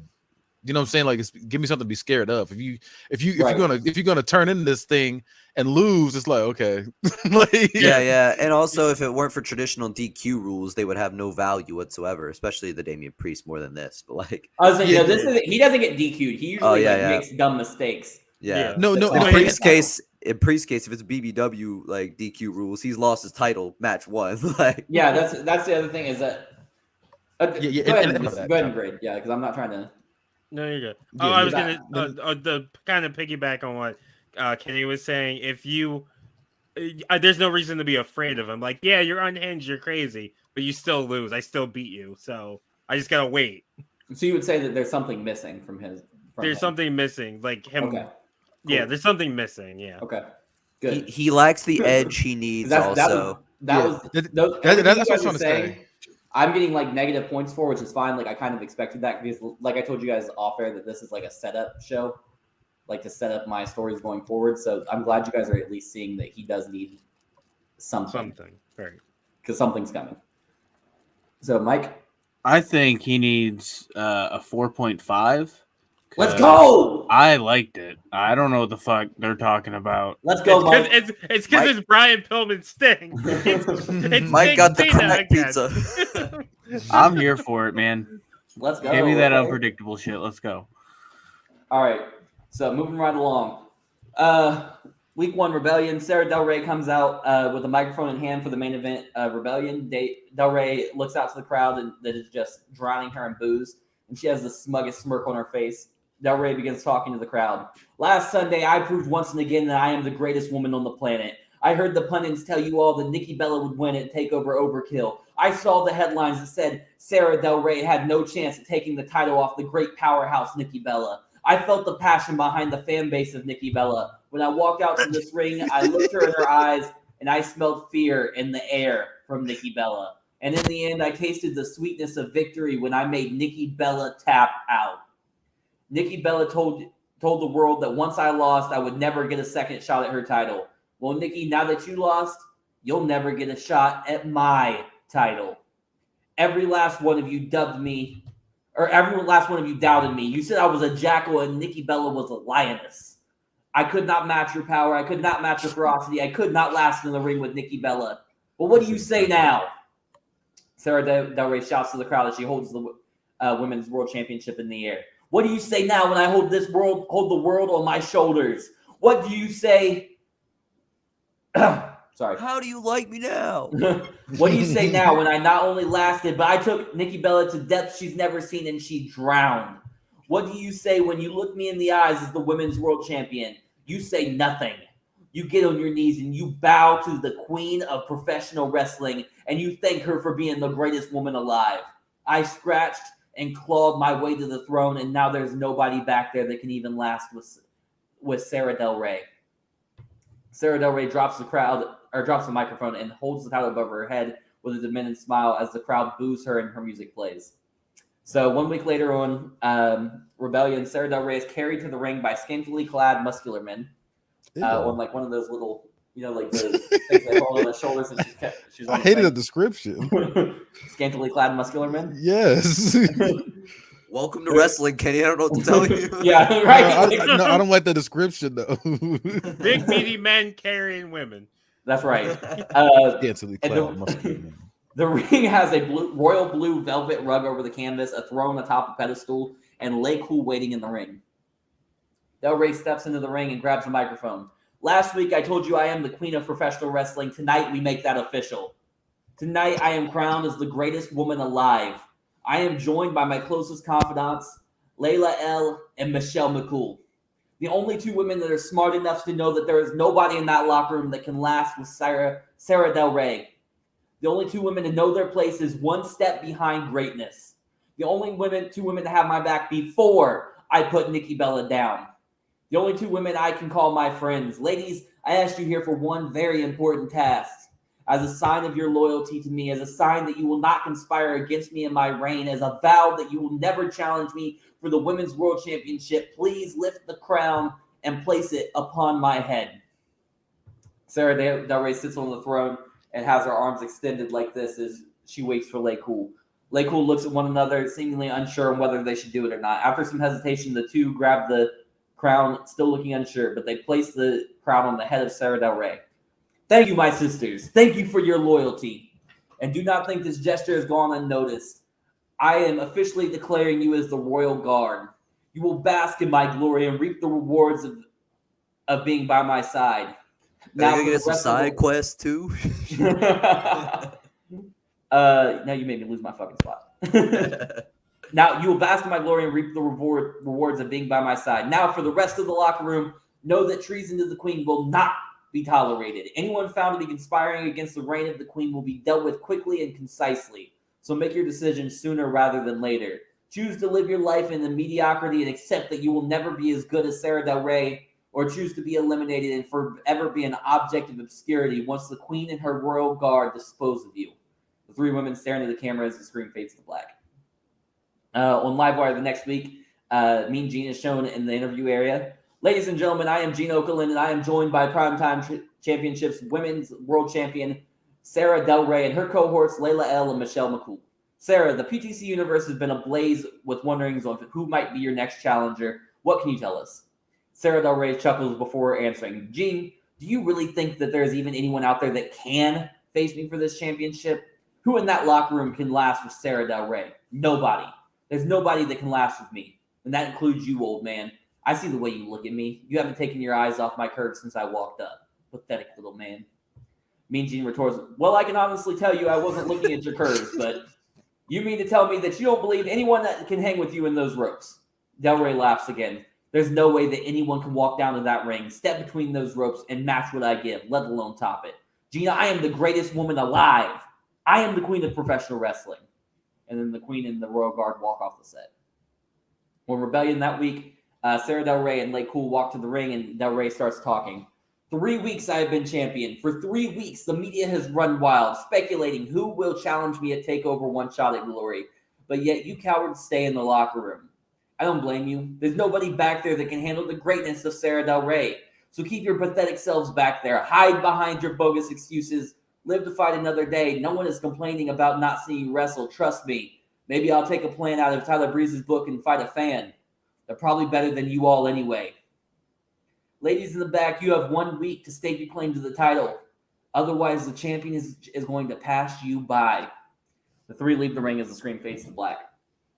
On Livewire, Io Shirai and Velvet Sky open the go-home Livewire with an instant classic. The match lasts 36 minutes and sees Io Shirai win with an Acai moonsault.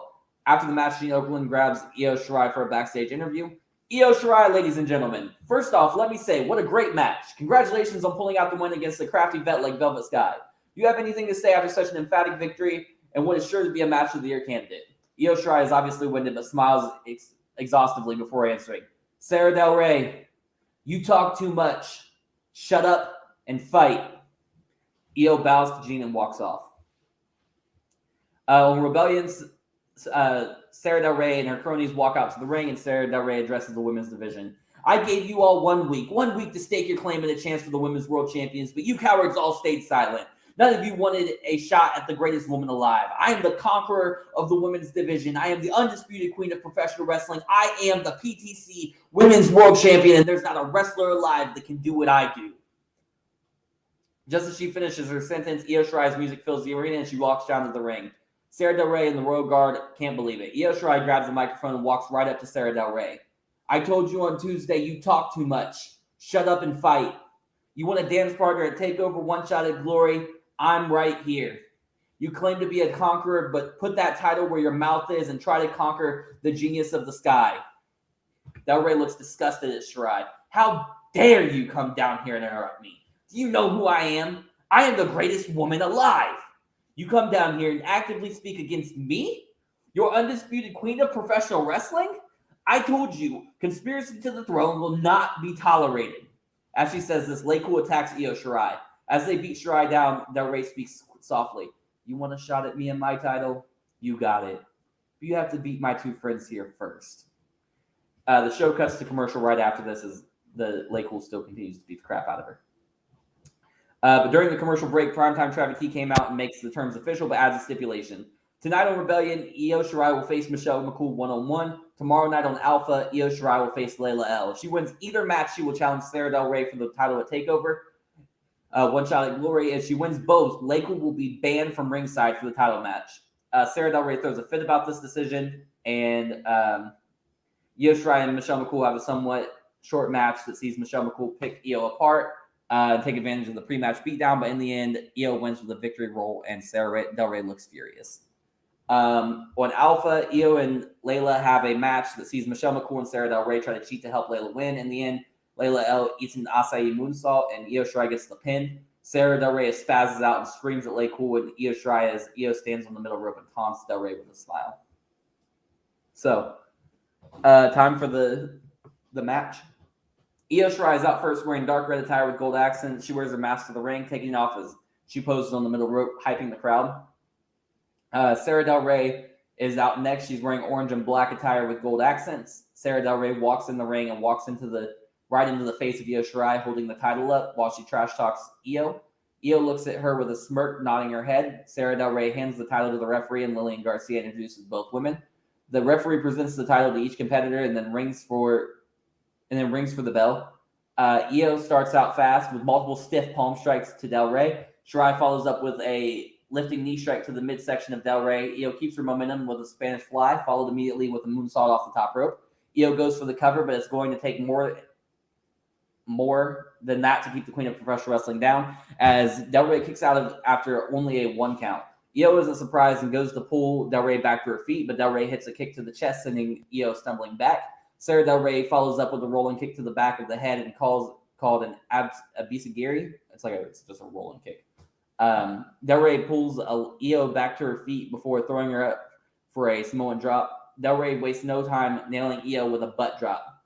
Del Rey pulls Io back to her knees and starts laying in with multiple European uppercuts before pulling Io in for a gourd buster. Del Rey quickly locks in the crossface omoplata, but Io doesn't let her keep it in long, instantly rolling about to try to break the hold, but Del Rey holds on. Eventually, Io rolls close enough to reach out and force a rope break. Del Rey breaks the hold, but stomps at the back of the neck and shoulders of Io before picking her up and Irish whipping her into the ropes. Del Rey goes for a lariat, but Io dodges with a handspring evasion followed by a drop kick. Del Rey rolls out of the ring trying to regroup, but Io rebounds off the ropes and hits her with a suicide dive to the outside. Io stands up and shouts with pride to the crowd before high-fiving a lot of the fans in the front row. Io hops back on the apron and taunts Del Rey to stand up. As soon as Del Rey stands up to face her, she is hit with a meteora off the apron from Io. Io throws Del Rey back into the ring and climbs up on the apron. Del Rey stumbles up to her feet, and as she turns around, she is flattened with a slingshot dropkick from Io Shirai. Io Shirai hits a handstand and drops both knees onto the sternum of Del Rey. Io Shirai picks up Del Rey and Irish whips her into the ropes. Off the rebound, Io nails her with a hip attack. Del Rey hits the mat and bounces back up almost immediately. Io Shirai hits her with an axe kick, but when she closes the distance on Del Rey, she is met with a headbutt. Del Rey grabs a wrist lock and then hits a shoot kick to the chest of Io. Del Rey then twists the arm over her head and hits a hook kick to the back of Io Shirai's head. Io stumbles forward, holding her head, but Del Rey Irish whips her into the ropes and follows up with a rolling wheel kick.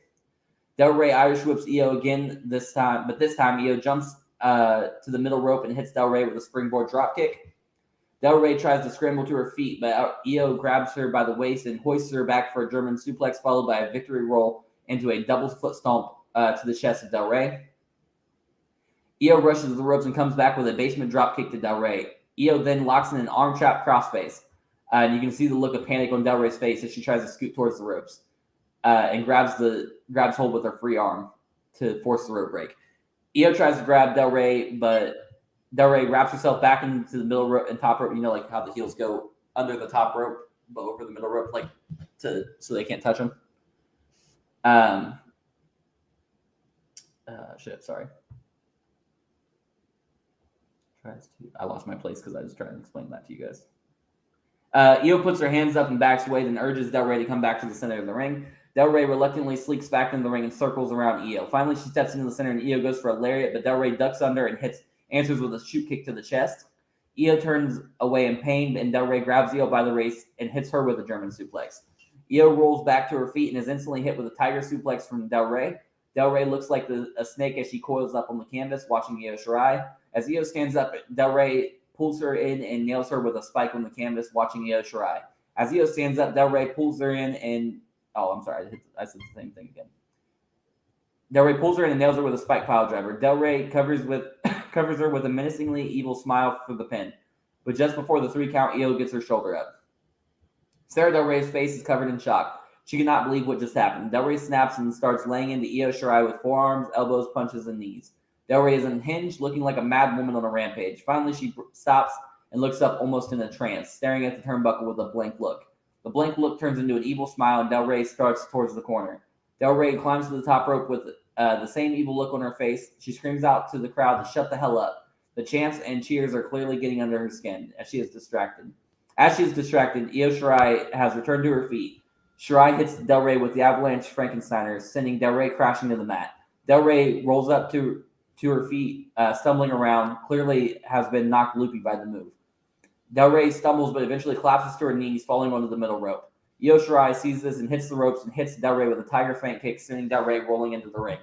Del Rey stumbles back to her feet and is met with a springboard sunset flip powerbomb from Io Shirai, followed by a pin attempt for a 2 count. 1 second.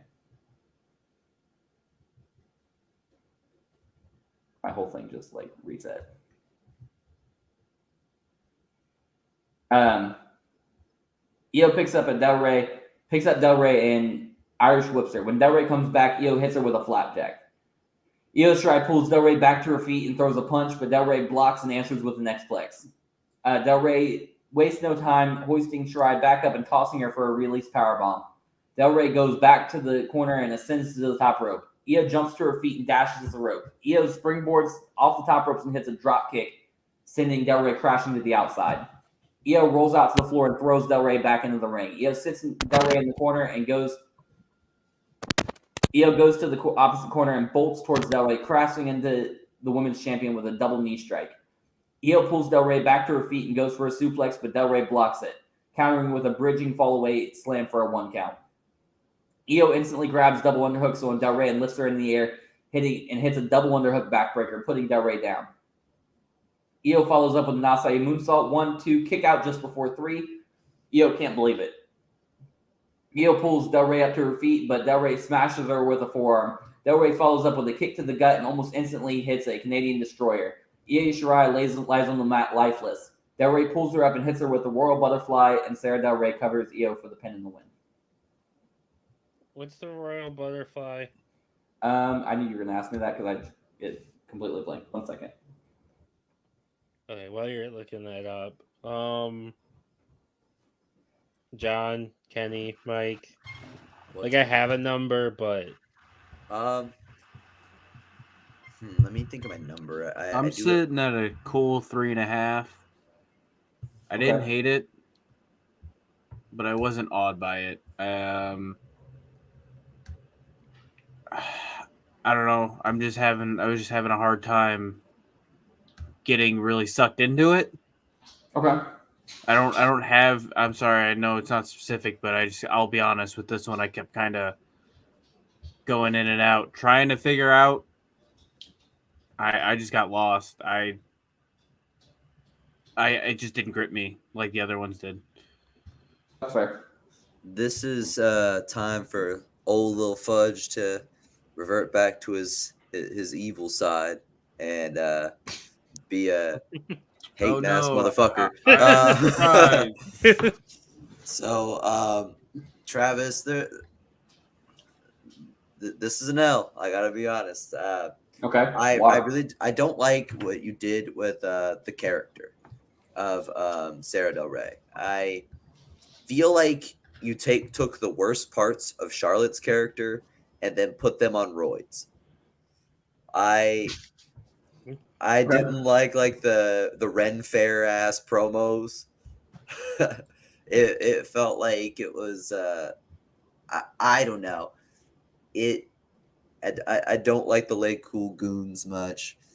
The Io Shirai is a good choice of opponent, so I can't be too brutal because I feel like you're gonna get something out of Io Shirai no matter what. She's reliable.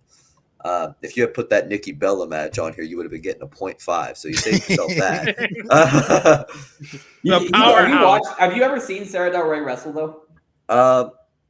To be truthful, no, I've not seen. She's one of the best women's wrestlers ever. Yeah, she was good in the Indies. I've only seen her Indies. She's cold in the ring. She was never in WWE, really. She just became a coach. So Travis, she's cold in the ring IRL. I don't know. I didn't know. I was just going off what you gave me. I just don't like the character. No, that's fair. Because I feel like it's the opposite problem of your previous feud, where the previous feud, it was just that nothing really got my attention. While the stuff that got my attention in this feud was all stuff that I was like, ugh. Okay. Fair enough. So, man, it's not a 0.5. I'm not going to be a total hater. I haven't sunk down that low yet. Like I said, by putting in Io Shirai instead of Nikki Bella, you really saved yourself some quarters. Where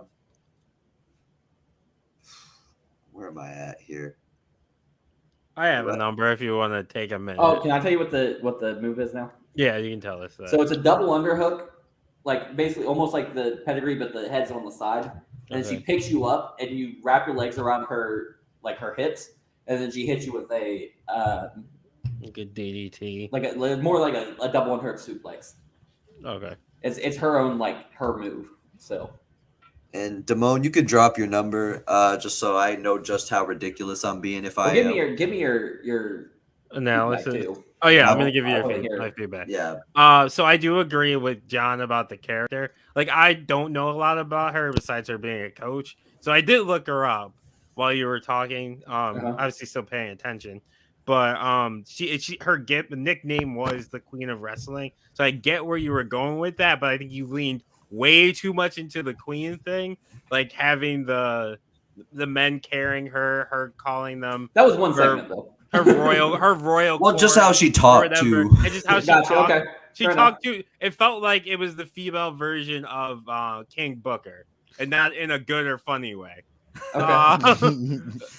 I think the match that you described would be pretty decent. Again, I don't particularly like the match being announced or set up the week before. Yeah. So I'm gonna. It's not even the week before. It was the night before. Yeah, the night before. So You didn't help. right. Well, I mean, I'm gonna be honest with you. I'm gonna tell you. Right, I'm gonna tell you no. the truth. I'm not gonna. Overall it's pretty mid. So I'm gonna give you a 2.5. Okay. Okay, so I'm not as evil as I thought, but I'm still pretty evil in comparison. Honestly, and also the backstage interview segment with Gene was just uncomfortable. That made me feel weird. Well, the thing is, the other joke about that is that Sarah Del Rey has no curves. Yeah, Like, yeah. Yeah, So you I was guys not thinking that knowing too. that? Like, she's just a delusional heel. Like, that's what that was supposed to play. Like, Yeah. him saying, and then he makes the joke. He's like, "I can assure you, I wasn't looking at your curves." Like, See, I had to relook it up because I was like the Sarah Del Rey I'm thinking of there's no Not- yeah, curve. like, so she has no curve. Like, she's very, very much so I get the bit. an athletic I body. don't like it. I see what Okay. you went for. It didn't hit with me. Fair enough. And I feel like this is generous. So this is my saying it's generous is a hater move, but not going lower is my not hater move. I'm gonna give this a 1.5. Okay. Yeah, I kind of agreed. Like it was very bland. I think the actual match.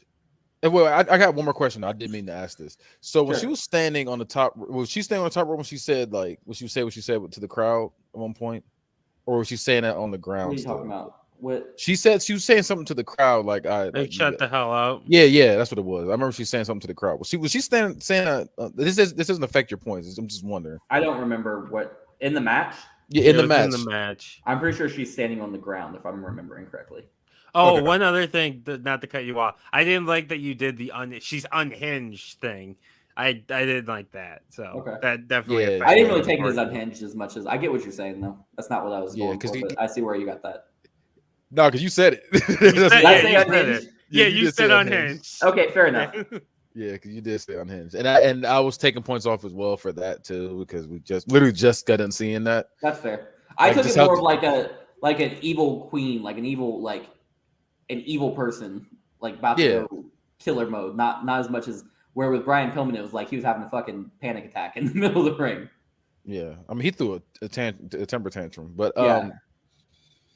like I said, the story didn't really hold me. Like I said, it had a lot of awkward moments in it. Like I understand you're doing the Queen thing, but like I said, there's a lot of awkward moments. Like I said, the curves thing, just the I didn't like that. I'm not gonna lie to you, I didn't like it. Like I didn't like that. And then the actual matches, and then the Nikki Bella being a powerhouse was just wild to me. She's a powerhouse. Oh man. Ugh. That's her wrestling style, is a powerhouse. No, her wrestling style is ass. First of all, I didn't like her being referred to as that. So That's what she is. Travis, you are so fucking lucky you didn't make that the match. I would have fucking posted you. So I gave You so can I hear gave me you- and Kenny laugh when you said that. Yeah, he's like a powerhouse, Nikki Bella. I was like, that's like powerhouse. I heard you guys both laugh, and I just kept it going. I was like, I'm not even. I don't know. What Yeah, they're laughing at, but I I'm made just a gonna vomit noise, Travis. I was like, So I gave you a smooth 1.75 myself. Ugh. Smooth. All right. So what did Mike give me again?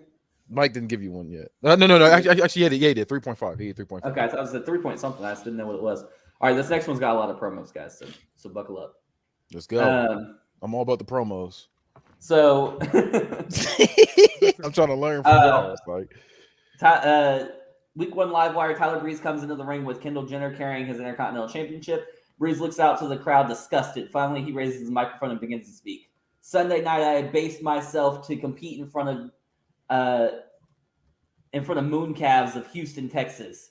I walked into that odious state as the Intercontinental Heavyweight Champion, and after putting that gruesome creature Houston Liger down, I left that state just the same. The doubters of Tyler Breeze were just made to eat crow once again. I have told you, each and every one of you, simple-minded, frail uggos, time and time again, I am smarter than you. I am more athletic than you. And most obviously, Tyler Breeze is sexier than you. Now, I am sick and I am tired of bastardizing myself and my standards for counterfeit competition against these disgusting, infirm men in that locker room. I may have a better chance at seeing real competition if I walk through the crowd through this crowd of barnyard animals and allowed one of you swine to challenge Prince Pretty for the championship. Maybe that's what I'll do. Maybe I'll let you.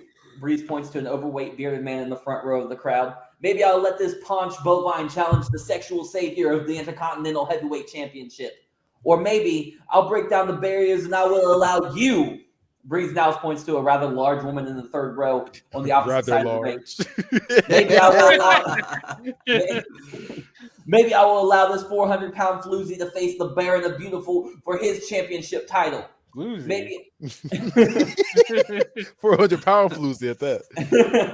Dude, this dude talks like a Nickelodeon character. Maybe I will make this an open challenge, allowing the commoners to live their wildest dreams of sharing a moment with the King of Q.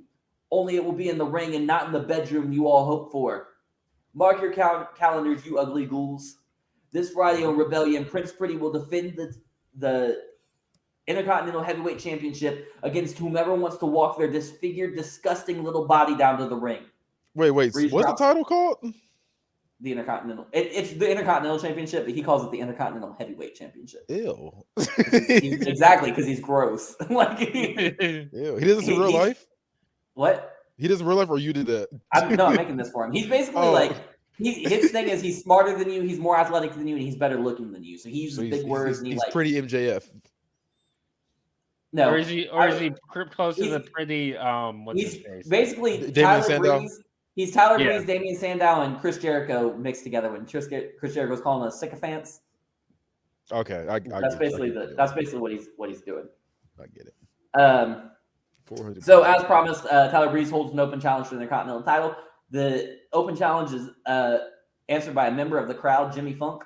Jimmy can't even last 2 minutes before being pinned after a beauty shot. Jimmy Funk. Not related to Terry Funk. It really was Terry Funk with a ponytail. It's not Terry Funk at all. I was like, who is Jimmy Funk? He's a member of the crowd. Does his back get stuck to the ropes too? No. We don't do that nasty shit over here, okay? The Tyler Breeze we wrestle over here. So Tyler Breeze on Livewire the next week is backstage with Mean Gene. Ladies and gentlemen, I'm joined by the Intercontinental Champion Tyler Breeze. Tyler, explain to me why. Mean Gene is quickly interrupted by Breeze. Oh no, Eugene. You know better than that. Eugene, you explain to me why you would come up here with your cheap little tuxedo, look into this camera, and speak to the world. Introduce me to the audience, but purposely ignore the most beautiful woman in the world who is standing right next to me. Now, Eugene, I'm going to give you a second chance to introduce myself and the beautiful Kendall Jenner to the world, and let me remind you, our net worth is more than your life. So getting little old Eugene removed from this program will be no problem. But let's hear that one more time. Her net worth.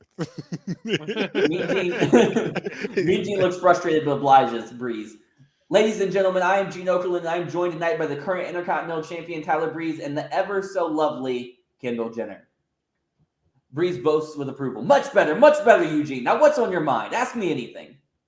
Mean Gene continues his original question. Tyler, explain to me why you would allow a random member of the PTC universe to challenge you for your Intercontinental Championship when there are so many more deserving professional wrestlers on the PTC roster. Eugene, aren't you like Hulk Hogan's best friend, brother? You'd think you would be much more appreciative of my Make-A-Wish contributions.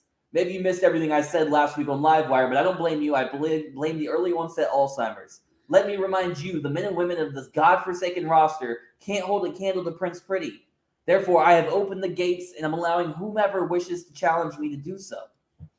Mean Gene looks appalled. Tyler, you can't be serious. You cheated to beat Hushin Thunder Liger at Takeover Overkill. How can you keep real wrestlers from getting a shot at the title? Eugene, I'm going to pretend like I didn't hear you just disrespect me just now. I am not stopping anyone from challenging me. The Intercontinental Championship is now on a first-come, first-served basis. Breeze puts his open palm in the face of Mean Gene and walks away. Random Gene question looks for flabbergasted PTC. Sorry to interrupt. as the screen fades to black. I have a question. Yeah. Does PTC sell Uggo brand waffles? Yes, of course. All right. Thank you. Absolutely. I got to get my money somehow. Obviously, I'm not getting it from these fucking matches.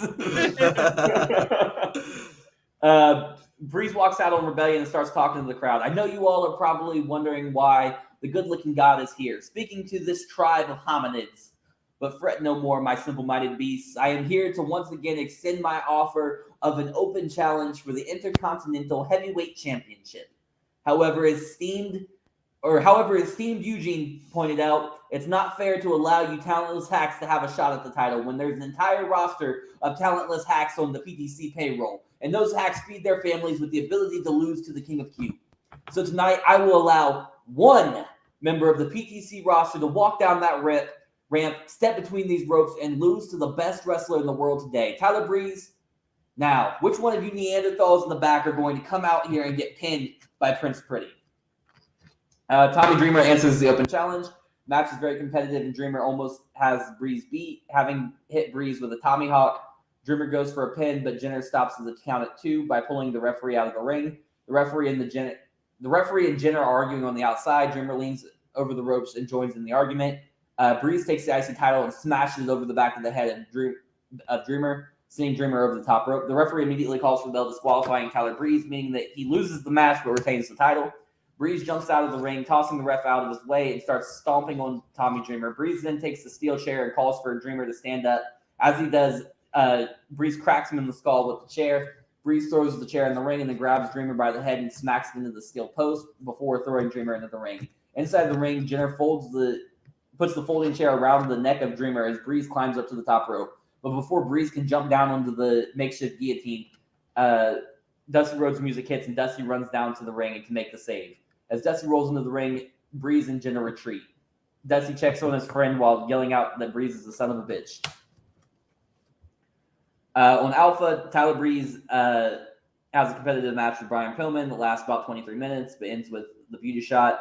Tyler Breeze grabs the microphone after the match. Cut my music. Get this loser out of my ring. Speaking of losers, the first contestant on the reboot of The Biggest Loser, Dusty Rhodes, decided to stick his snout in my business last night.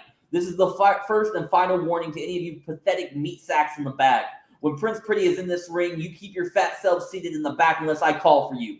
Dusty, you thought what I did to Tommy Dreamer was heinous? Wait until I get my hands on you. Travis, I have a quick question. Did you say his match that week was with Pillman? Yeah. Well, on Alpha for that week, yeah. Okay, that motherfucker needs like double pay. Pillman? Yeah, he's wrestling all the time. He wrestled pretty much every show in the lead up for this. Tyler Breeze Tyler Breeze walks out to the ring on Livewire and starts talking to the PTC universe. Beasts and bimbos of the PTC universe. Last week we saw some very heinous actions surrounding the Intercontinental Heavyweight Championship picture. The news has been going wild. Some are saying that Tommy Dreamer deserves a second chance at the Intercontinental Heavyweight Championship. But alas, I am here to be the bearer of bad news. Tommy Dreamer has suffered multiple concussions and will be out of action indefinitely. Therefore, Tommy Dreamer won't be getting a second chance at anything. The crowd rains down with boos. Dear Lord, if I would have known it was mating season for you swine, I wouldn't have come this week. Shut your mouths and let the King of Cute speak. Seeing as I have defended my title 3 times in 2 weeks, I will be taking a much-deserved vacation and will promptly return on the first Livewire after Takeover One Shot at Glory. Thank you for your understanding and well wishes. Tyler Breeze drops the mics and goes to leave the ring, but Dusty Rhodes' music hits. The American Dream walks down to the ring, and Rhodes gets in the ring and comes face-to-face with Breeze, who is looking disgusted to be in Dusty's presence. Breeze begins to speak. Dusty Rhodes, what in the hell are you doing? Rhodes interrupts Breeze. Tyler, shut your mouth, daddy. You may have made a career off being a bully. You spent your entire life being the man to tell everybody that they're not good enough. When you was a little toddler, you told the kids, you ain't got the good toys like me, baby. You can't play with me. When you was out on the playground, you told the kids, you can't kick the ball like me, so you can't play here, daddy. When you was in high school, you told the little girl, sweetheart, you ain't pretty enough to go with me. You can't go to no prom, no, baby. You came to PTC, now you're trying to do the same old song and dance, daddy, but the bullying stops here. Tyler, watch my friend beat you. Tyler, I watched my friend beat you in the middle of the ring for that Intercontinental Championship. But your little girlfriend saved your honey once again. But let's be honest, we both know the truth. The whole PTC universe knows the truth. You couldn't beat Tommy Dreamer Daddy and you fell back into your old ways. You acted like a child, you threw a fit. You threw a temper tantrum and you potentially cost the man his career. When a kid has a temper tantrum, his actions have consequences. And Tyler Breeze, I'm here to tell you, I'm here to deliver those consequences. Just like a bad kid waiting for daddy to come home, you should be scared because Tyler, I'm on my way to busting your ass. At Takeover One Shot of Glory, you won't be getting on no vacations. You're going to be getting an old-fashioned, passionate ass whooping from the son of a plumber. You said Pause. bust your ass, right? He said he's Yeah. bust in your ass. Busting. Pause. Busting your ass. Rhodes throws the mic at Breeze and rolls out of the ring while Breeze jumps up and down and screams out in anger. Man, you had him calling him daddy and say he's gonna bust in his ass. Pause. Have you heard Dusty Rhodes talk? Every sentence ends with daddy or baby. You're kind of sussy baka here, gotta say. Busted his ass. I know Boy Bear is not fucking talking right now about sex. Get the fuck out of here. No, I own it. I do it on purpose. Okay, so Rebellion opens with Breeze going to Primetime Travvy's office. I am not going to defend my title against that fat bastard. He doesn't deserve a shot at my belt. Travvy responds, yes, hello, Tyler. Good to see you as well. How can I help you tonight? You heard me, Travvy. I will not be defending my title against that sack of garbage. How dare he come out and tell me who will be facing me? I am the champion. I call the shots. Travvy T answers, Tyler, you're only half right. You are the champion. However, I call the shots. But I think I'm fairly reasonable and easy to work with.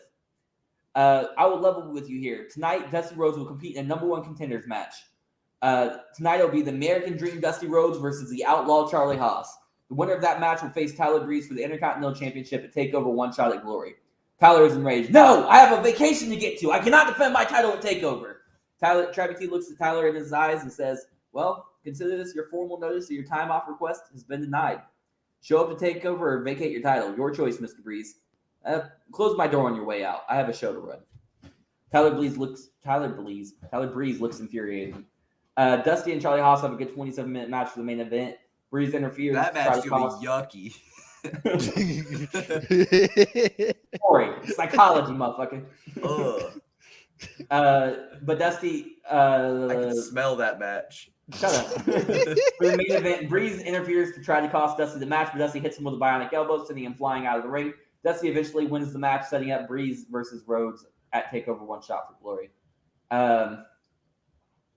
So at Rebellion the next week, Tyler Breeze comes out for the main event segment of the Go Home edition of Rebellion with a microphone in hand. Breeze wastes no time calling out Dusty Rhodes.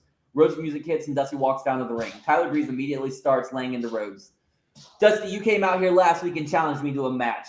But before that, you tried to dress me down for my behavior and my actions. How dare you? How dare you talk to me about having pride in myself? Dusty, we're professional athletes, and you dare to talk to me about having pride in myself? You weigh over 300 pounds with a beer barrel gut, and you're shaped like a beanbag chair. We are poster children of fame and success, and you look like you've never seen a hairbrush. You look like your closest relative is at the local fair about to go up for auction.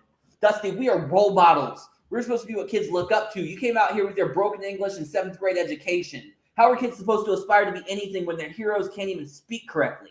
Dusty, how dare you talk down on me when you're talking about this opportunity, when you were taking this opportunity right from beneath your supposed friend, Tommy Dreamer? How dare you talk down to me when you are turning the failure and the injury of your supposed friend, Tommy Dreamer, into your golden opportunity? Dusty Rhodes, I am more athletic than you. I am smarter than you. I damn sure am more attractive than you. But most importantly, I am a better person than you. I don't hide behind fraudulent acts of kindness or heroism.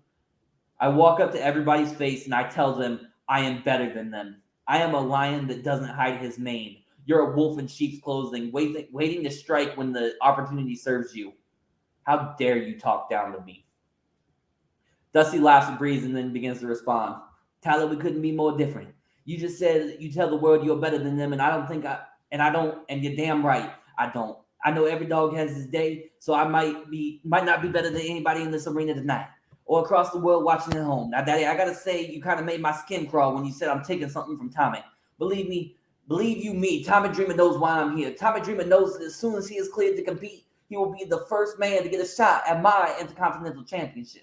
Tyler, you might be a little smarter than me, baby, when it comes to the books, but you ain't got the wisdom to match me. Tyler, baby, you might be a little stronger, a little faster, a little bit more athletic, but what you don't got is that Texas grit that I got. Yeah, and I know it. And I've said it time and time again. My belly a little big, my hiney a little big, hell, my face a little ugly, my hair a little messy, but Tyler, Daddy, there ain't no need to be pretty when you're the Intercontinental Champion. You're right in one regard, however, we are the role models and the heroes of these kids, and I stand by it. because when the kids that like his chicken nuggets a little too much sees me on TV, he sees a bit of himself because I like my fried chicken a little too much. When the kids having trouble in class sees me talking my talk, they see a little bit of themselves because let me tell you, grammar ain't never been my strong suit, daddy. Now then, when the kid that don't get picked out for kickball or basketball or track and field sees me on TV, they see a little bit of themselves. See, because I was always told I wasn't no athlete, told I was better suited as the ball than as a player.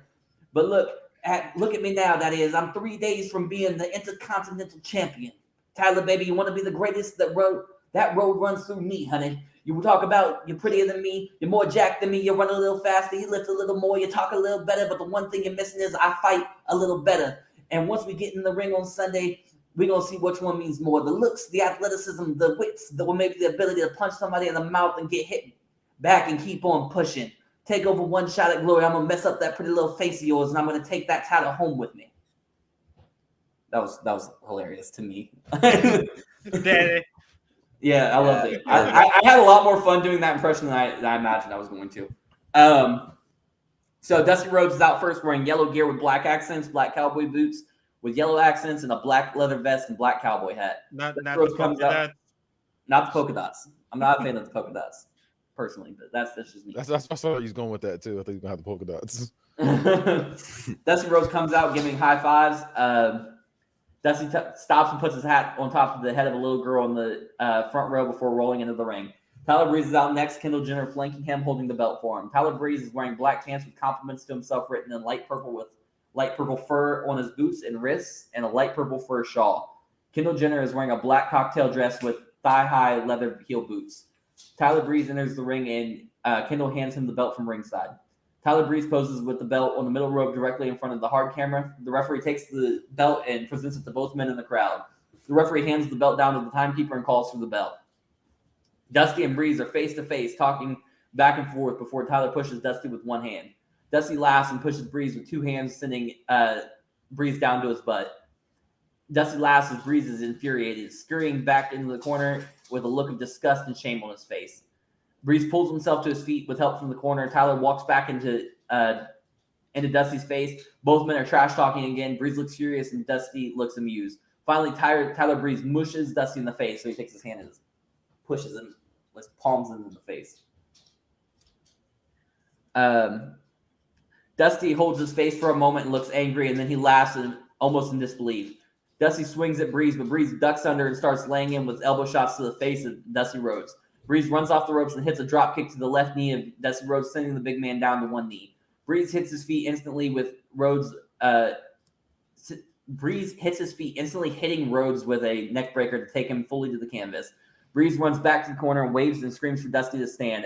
As Rhodes works his way to his feet, Breeze holds his hands in a camera position, looking through it at Dusty.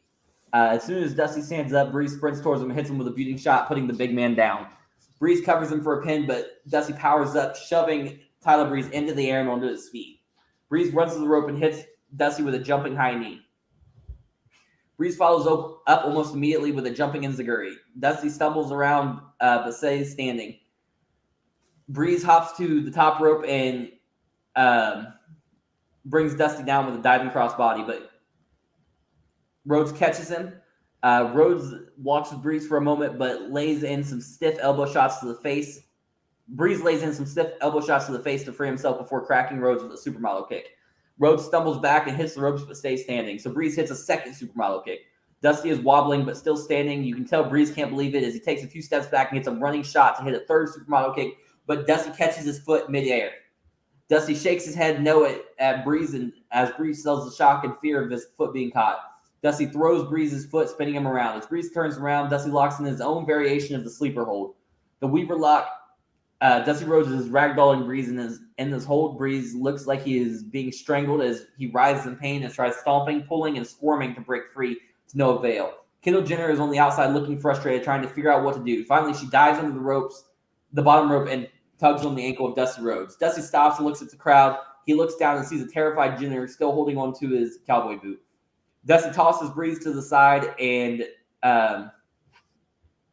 uses his foot to drag Jenner fully into the ring.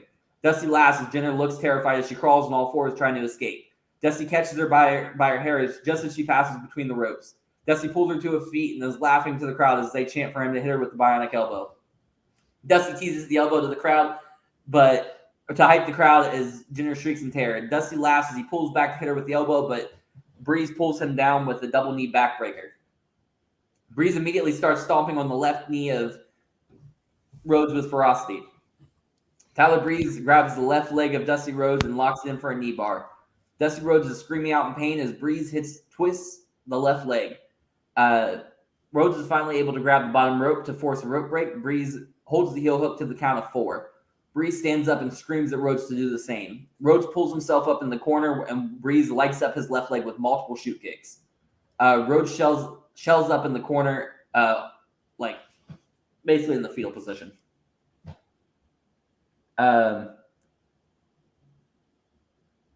But when Breeze rushes in, Rhodes shells up in the corner, but when Breeze rushes in, Rhodes hits him with a headbutt.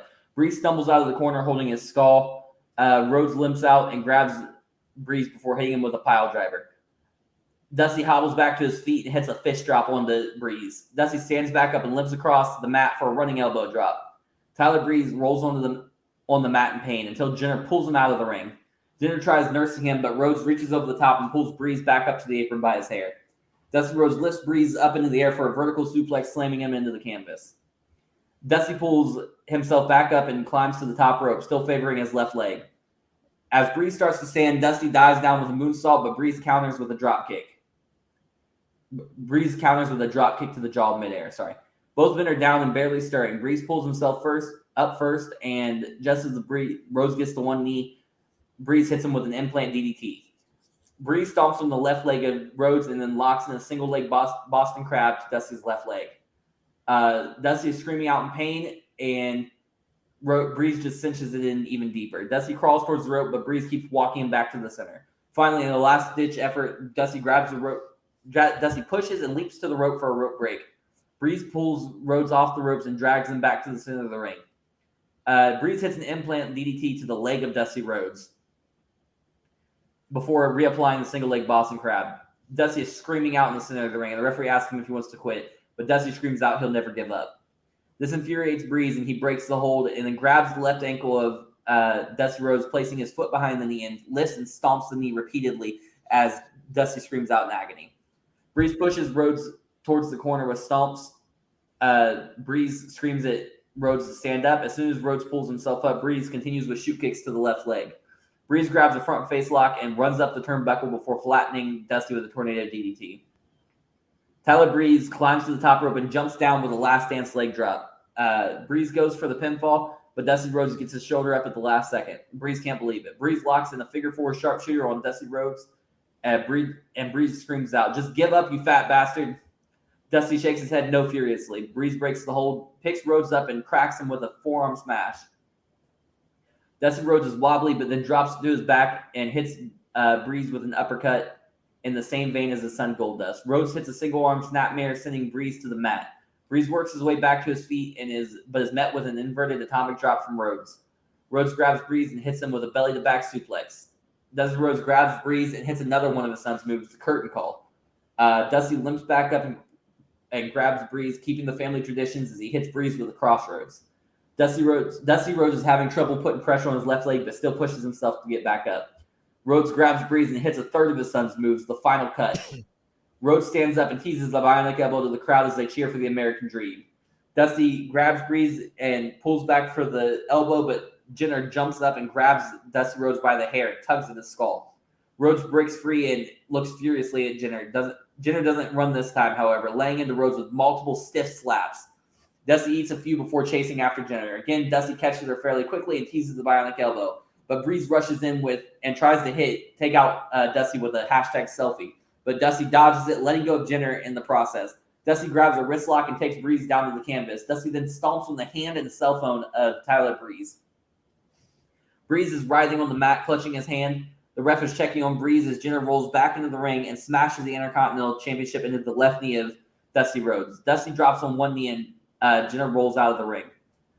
Breeze sees this opportunity and capitalizes with a supermodel kick. Breeze follows up with an unprettier, covering Rhodes for a pin in the win. He said he was. You say hits him with the unprettier to win? Yeah. Okay. After Jenner. So basically the ref's distracted. And Kendall Jenner rolls in with the IC title, smashes the IC title into the left knee of Dusty Rhodes, which is the leg that he's been working on the whole match. And then Breeze hits a supermodel kick and then follows up with the unprettier for the win. Okay. See, when it comes to the build, I'm nowhere near number yet. I'm just gonna pass it to this comment. I don't know if I love or hate it, but I'm somewhere on that spectrum. Like, Okay. I was entertained, but I wasn't sure if it was like laughing with it or at it at points. Okay. I either love it or I hate it. I'm gonna take a couple minutes to decide.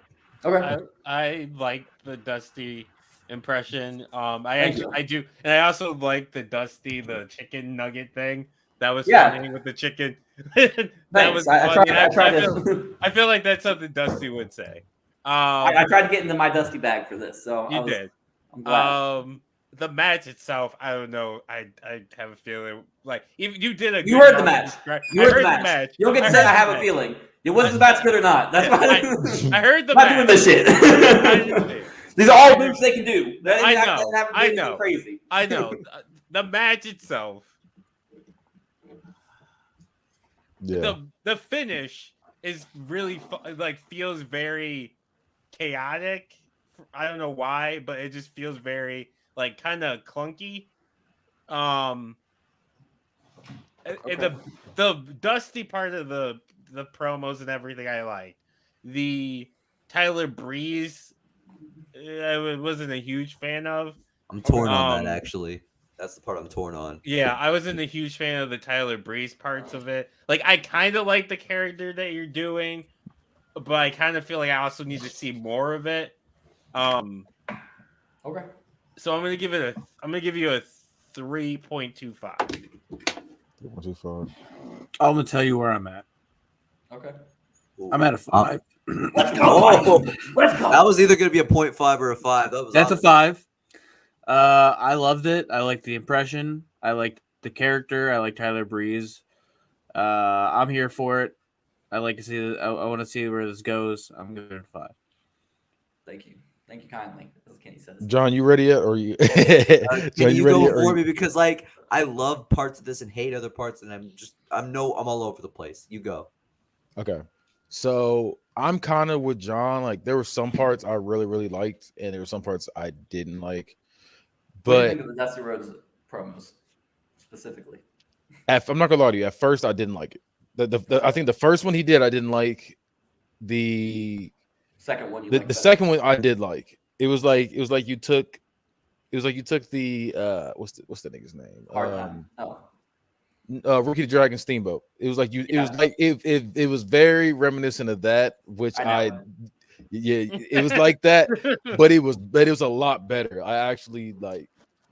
I felt more for him than I did. When I wrote that second promo, I was like, Kenny's gonna cook me for doing another fucking never give up baby face. Yeah, it was like but this one was better. Even though I fucking can't stand. Kenny only likes feel good moments for heels, didn't you know? Yeah. I mean, with that, like you know, Miles making fun of stuff, but this one was a lot better than the first one you did. I appreciate it. So I'll definitely say that.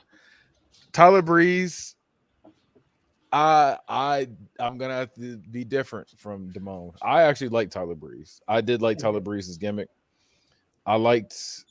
I did, like I said, I even like the never give up thing with this version, not the last one. That shit was trash. But this is good. Like I ain't gonna lie to you. The match was kind of it's gonna be a slower match, but yeah, like I got what you're trying to do. So it's more story building in the match. But so I get why. I was gonna say the build, I think in my opinion, the build was 20 times better than the actual match was. But I'm gonna give you. I'm at a 4.25. That's what I'm at. 4.25. I thought it was good, but like I said, there was a few things. Like the match was kind of like, Happy to be here. But yeah, I get what you're trying to do. So that's where I'm at. So the more I thought about it, the more I actually went into the like zone of this match. So I actually have some good things to say. Tyler Breeze's lingo in his promos weirded me out at first, but it got better with time. I at first that was an adjusting period. Dusty's promos actually grew on me. Yeah, it's funny to laugh at him saying "daddy" between words, but if he actually said that, he actually said that. And Oh yeah, he does. your promo was kind of a bar, specifically like the kids seeing themselves, saying that was kind of a good promo. The match, it was whatever, and the finish was clunky, but I actually liked the promos. It grew on me over time. It got better. I'm gonna give this 4.25. Damn, I'm the hater. At first, You've I been was a a hater hater. all night. I don't know what the fuck you're Thank talking you, about. John. You've all Thank been you. haters all night. I was leaning towards hater like at the beginning of this. Like I started like really low. I was like, I fucking hate this, and then it just grew on me as it went. It was Beauty and the Beast. That's what this was. Yeah, exactly. Oh, my bad. I didn't have my camera off. Yeah, it's Beauty and the Beast. Dusty's the beauty, and Get the fuck out of here. Who's kissing Dusty? So what Kendall happened? Jenner. Because in Beauty and the Beast, if we're doing that, then It's Tyler's kissing Hey, Dusty, and for real? No, who does he change no. into? Kendall eventually ends up with Dusty, but that's No. not possible. No, for real, what you should have did, like that, what you said, you should have ended like that. You should have had maybe him get distracted by a kiss from Kendall Jenner, and then maybe he wraps him up with a schoolboy to pin him on some fucked up kind of shit. But I don't know. that would have gotten cooked worse. That was riskier. I think that would have gotten cooked worse. I don't think that's bad. I didn't take anything off for the fact that you traded me Tommy Dreamer. So I told you when I traded him that I was using him in the build. I knew you said Dusty. I didn't remember. Yeah, I'm using Dusty on the pay-per-view, but I had to use Tommy Dreamer in the build because I had Dusty Rhodes and Tommy Dreamer as a tag team. So there's two matches where I use them as a build. Yeah, I didn't take anything nasty. off That is disgusting. That is filthy. They both wore their polka dot outfits when they were a tag team. Ew! I didn't take anything off for that. I appreciate that. that. I should. If you had said that beforehand, that you would have lost that quarter.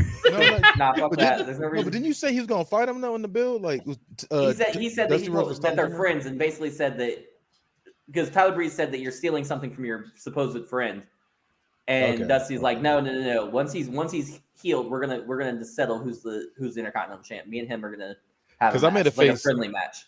I made a face then. I do remember that. I was like, that's nasty. I remember thinking that was disgusting. Tommy Dreamer versus Dusty Rhodes. And then you're like tag team, like yuck. With the polka dots. I gotta have the polka dots. How many more matches do you have? 2. He's got 3. Oh, you got 2? Yeah, I think so. Because you're running at about a half hour per match. All right. Well, I'm going. All right. This one should be fast because there's not a lot going on with this, but that's the best. 5.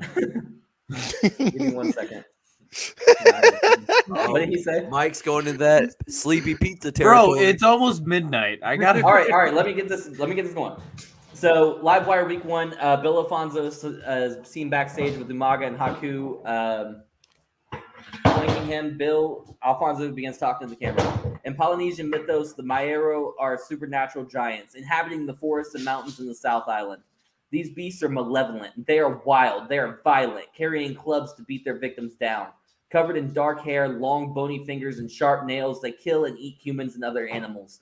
They harbor anger towards the Maori people coming from the home island of Hawaii.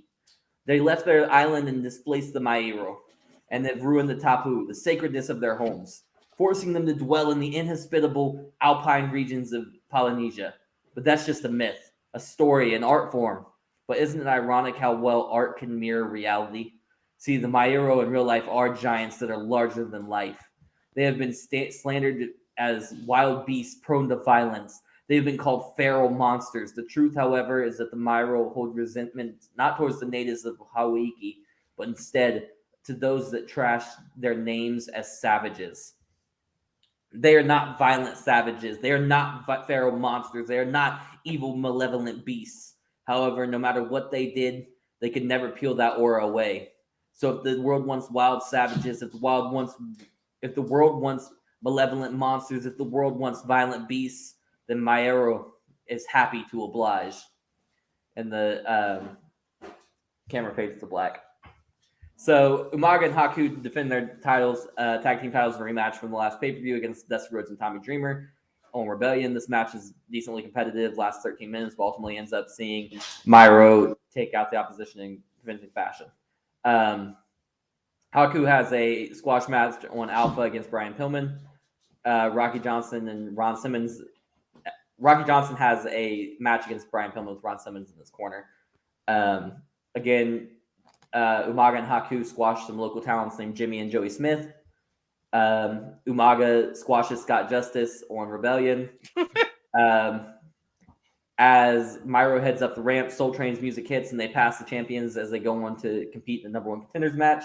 So Soul Train versus the Flock. So you got the team of Johnson and Simmons beats Raven and Snow in a 12-minute match, making Soul Train the official number one contenders for the tag team championships.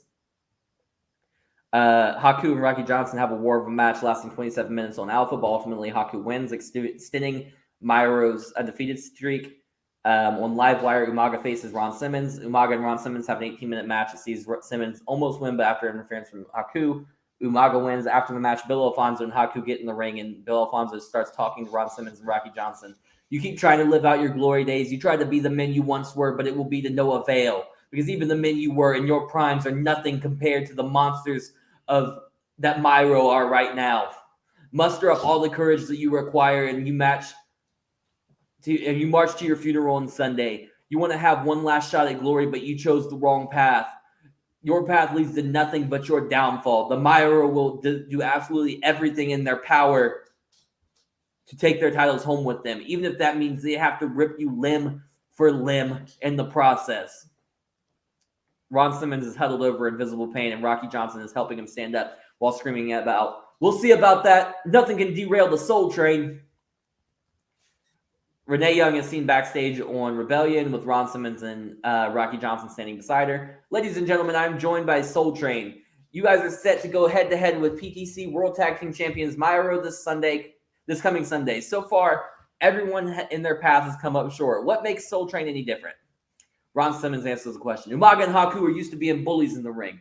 They win their matches before they even start, but you cannot intimidate the intimidators. Myro is going to end up just like Iron Mike Tyson before them. When they come face-to-face with someone they can't spook, they're going to crumble and fall. Rocky Johnson starts out next. Our experience is worth more than anything Umaga and Haku have. We have forgotten more about this industry than they've ever experienced. Bill Alfonso talks about giants, but they don't compare to the Andres and John Studs. They talk about being wild beasts. They pale in comparison to Alpha and Sika. They want to talk about the pride of Polynesia, but they aren't the High Chief Peter Maivia. Bill Alfonso, you said we were chasing the last days of our glory, and maybe you're right, but there's one thing you're wrong about. See, I may not be as good as I once was, but I'm still better than both of them. Myro, get off the tracks. And Ron Simmons finishes the sentence, because the Soul Train is coming down the line. Now time for the match. Ron Simmons and Rocky Johnson come out first to Ain't No Mountain High Enough by Marvin Gaye. Ron Simmons is wearing black trunks. Ron Simmons is wearing black trunks with red knee pads and white boots. Rocky Johnson has on red trunks and white boots. Ron Simmons and Rocky Johnson hit the ring and await the champions. As the room darkens, Haku and Umaga's entrance music hits, and the giants known to the world as Myro are led to the ring by Bill Alfonso. The referee presents the belt to both teams and the crowd before asking for only one representative from each team to remain in the ring and the other to return to the apron. Umaga and Simmons stay in the ring, and the referee calls for the bell. Ron Simmons gets in the face of Umaga before telling him, "You don't scare me." Umaga hits Simmons with an open hand uppercut to the throat of Simmons. Simmons answers with a big right hand. Both men stand in the center of the ring, trading big shots in the pocket. Umaga gets an opening with another uppercut to the throat, followed by a savate kick to the chin. And down goes Simmons. Umaga straddles Simmons on the ground, wrapping both hands around his throat, and then lifts him to his feet. Umaga lifts Simmons in the air by his throat before tossing him into Myro's corner. Umaga tags in Haku and grabs Simmons by the ankles. Umaga starts spitting with Simmons in a giant swing, and after a few revolutions, Haku dives Simmons, crashing his forearm into Simmons' skull. Haku blasts more forearm shots into the skull of Simmons before jumping up and nailing him with a splash. Haku drags Simmons to the corner and tags in Umaga. Haku stomps Simmons and makes sure he is lying adjacent from Myro's corner as Umaga scales to the top turnbuckle. Umaga dives down, cracking skulls with a diving headbutt. Simmons is writhing on the mat. Johnson's yelling out encouragement and trying to extend his hand for a tag. Umaga laughs at Johnson before pulling Simmons to his feet and immediately hoists him up and throws him into the Myro's corner with a buckle bomb. Umaga tags in Haku, and both the Polynesian giants start stomping on Simmons. Haku pulls Simmons to his feet before sending him back down with a thunderous headbutt. Haku is now laughing at Rocky Johnson as he stomps on the apron, screaming for his partner to get back to their corner and make the tag. Haku turns his attention back to Simmons, who has worked himself to a 4-point base. Haku hits Simmons with a forearm smash to the spine, flattening Simmons out. Haku stomps away at Simmons before pulling him to his feet. Haku taunts Johnson in the corner before scooping Simmons up for a power slam. Simmons slips out and nails Haku with a forearm smash to the back of the head. Simmons hits the ropes and cracks Haku with a leaping shoulder tackle, sending the Tongan giant crashing to the mat. Simmons leaps to the corner, making the hot tag to Rocky Johnson. Johnson immediately climbs to the top rope and hits Haku with a diving crossbody before running and bouncing off the ropes to hit Haku with a flying forearm smash. Johnson dances around the ring as Haku stands back up. Once Haku is back on his feet, Rocky hits him with the Johnson shuffle, sending Haku back to the mat. Haku works back to his feet again, and Rocky takes him back down with a rock bottom. Johnson follows up by grabbing the legs of Haku and locking in the sharpshooter. Haku is screaming out in agony as Rocky cinches the sharpshooter even deeper. Just as he does, however, Umaga cracks Rocky Johnson with a savate kick. Ron Simmons enters the chaos with a chop block to the knees of Umaga. Haku grabs Ron Simmons from behind and locks in a Tongan spike. Simmons looks to be unconscious now. Haku stands up from the canvas and turns right into a spine buster from Rocky Johnson. Johnson stands back up and hit with a spinning wheel kick from Umaga. Umaga lays into Johnson with some stiff forearm shots before pushing Haku back into the corner and tagging in properly. Umaga stomps on the spine of Rocky Johnson a few times before dropping to his knees and laying in some hard forearms. Umaga grabs Rocky and pulls him to his feet and nails him with an ace crusher. Umaga sends Johnson into the corner with a hard Irish whip. Johnson crashes into the turnbuckle, lands seated in the corner. Umaga rushes in and nails him with a Samoan wrecking ball. Rocky Johnson falls out of the corner and onto the canvas, and Umaga crashes into him again with a wild monkey splash. Umaga picks Johnson up and Irish whips him into the ropes and runs to the opposite ropes, bouncing off of them towards Rocky Johnson. Rocky Johnson reverses Umaga and nails him with a snap overhead belly-to-belly suplex. Both men leap for dual hot tags, and Simmons and Haku rush to the center of the ring. Ron Simmons lifts Haku and sends him down to the canvas with a standing thrust spine buster. Ron Simmons roars and hypes up the crowd before pulling Haku to his feet. Simmons lifts Haku into the air for a suplex but holds him high before doing a few squats and then finally completing the suplex. Ron Simmons hurriedly scales the turnbuckle and leaps off, hitting Haku with the diving headbutt. But Haku rolls over at the last seconds and Simmons bounces face first off the canvas. Haku grabs Simmons and hits him with a pile driver.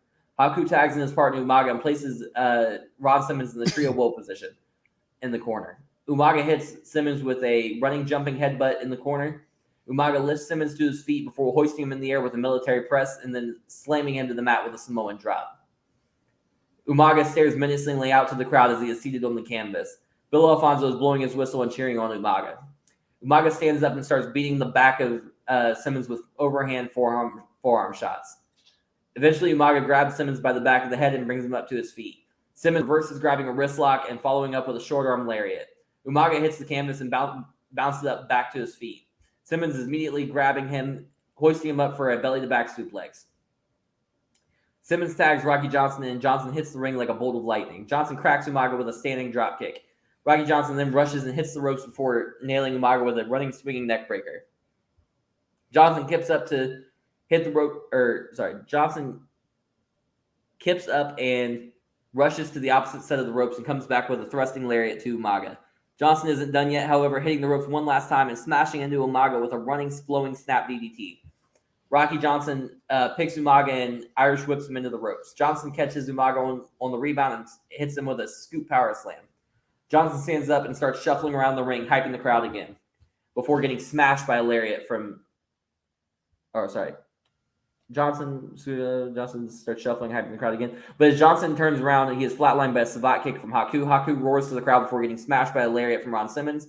Simmons pulls Johnson to the corner and tags himself in. Simmons comes in and stomps Umaga in the back of his head. Simmons then pulls Umaga in and thrusts him up into the air for a powerbomb. After Umaga crashes to the mat, Simmons keeps his hands locked and deadlifts Umaga back into the air before slamming him down for a second time with a sit-out powerbomb. Ron Simmons stands up, roaring out to the crowd before being hit by a flying forearm smash from Haku. Backbreaker from Haku to Ron Simmons to keep him down. Haku drags Simmons to the corner and sets him in the turnbuckles. The ref tries to remove Haku, but Haku shoves him away, making the ref tumble through the ropes to the outside. Haku pulls Umaga to his feet and points over to Simmons in the corner. Johnson rushes in at Haku, but is met with a big boot for his troubles. Umaga runs, bouncing off the ropes, and then hits Simmons with a Samoan wrecking ball. Haku picks up Rocky Johnson and throws him at Umaga, who hits him with a reverse STO. Haku grabs Simmons and put him in the center of the ring before locking in a Tongan death grip, holding Simmons in place as Umaga shatters his larynx with a Samoan spike. Haku rolls out of the ring and tosses the referee back into the ring as Umaga covers Simmons. The referee counts to 3 for the pinfall victory in Myro's favor. That's it. Okay, so This is big meaty men slapping meat. It is big meaty men slapping meat, and I like the match itself. But I hate Soul Train. Like, I'm just gonna be honest, I don't like Soul Train at all. It feels like knockoff New Day. What? It was bold. I'll give it that. I don't feel like it's knockoff New Day. Look, it might be knockoff Tony Atlas, Rocky Johnson, but it's not. I'm happy as long as he doesn't have them come out saying it's the Soul Train. Yeah, that's what I was waiting for. No, they came out to "Ain't No Mountain High." Yeah, I think that like that hurt me. I don't like that. Yeah, I thought that was a funny touch. They should have come out to like James Brown. Well, I like what I gave him. Okay. I'm gonna give you, because I like the match itself. I'm gonna give you and I like the Myro. Is that how you pronounce it? Yeah. So I'm gonna give you a 3. Okay. I'm not gonna hate too much. I don't like Soul. So you don't like the Soul Train that much? I'm disgusted. Okay. I don't like He's flat out disgusted. He's flat out disgusted. I don't like that you used Haku instead of Meng. Meng is the better version of Haku. This is specifically Haku. Just so everybody knows, this is specifically Haku with the gigantic afro that wears the fucking leopard pants. Those are big ass pants. Yeah. That Haku. He's not as good as when he was Meng, so I'm gonna give you a 4. Okay, fair enough. I'll take it. Kenny, John. You go ahead, John. Okay. I thought this was pretty middle of the road. Not a crazy bunch wrong with it. Not a crazy bunch right with it. Fair enough. Soul Train was a risk. I'm actually going to say I get why Damone's disgusted. He's right. But I appreciate the audacity, though. So you're going to get some coins just for the audacity of that.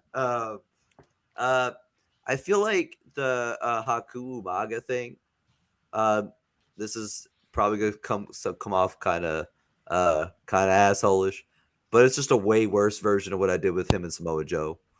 I disagree. Samoa Joe can talk. Neither one of these guys are. These are just savages. I think that's a reason it's worse. Well, they have a manager, but that's fair. I guess I don't. Because Samoa Joe is better than Bill Alfonso's the manager. Yeah.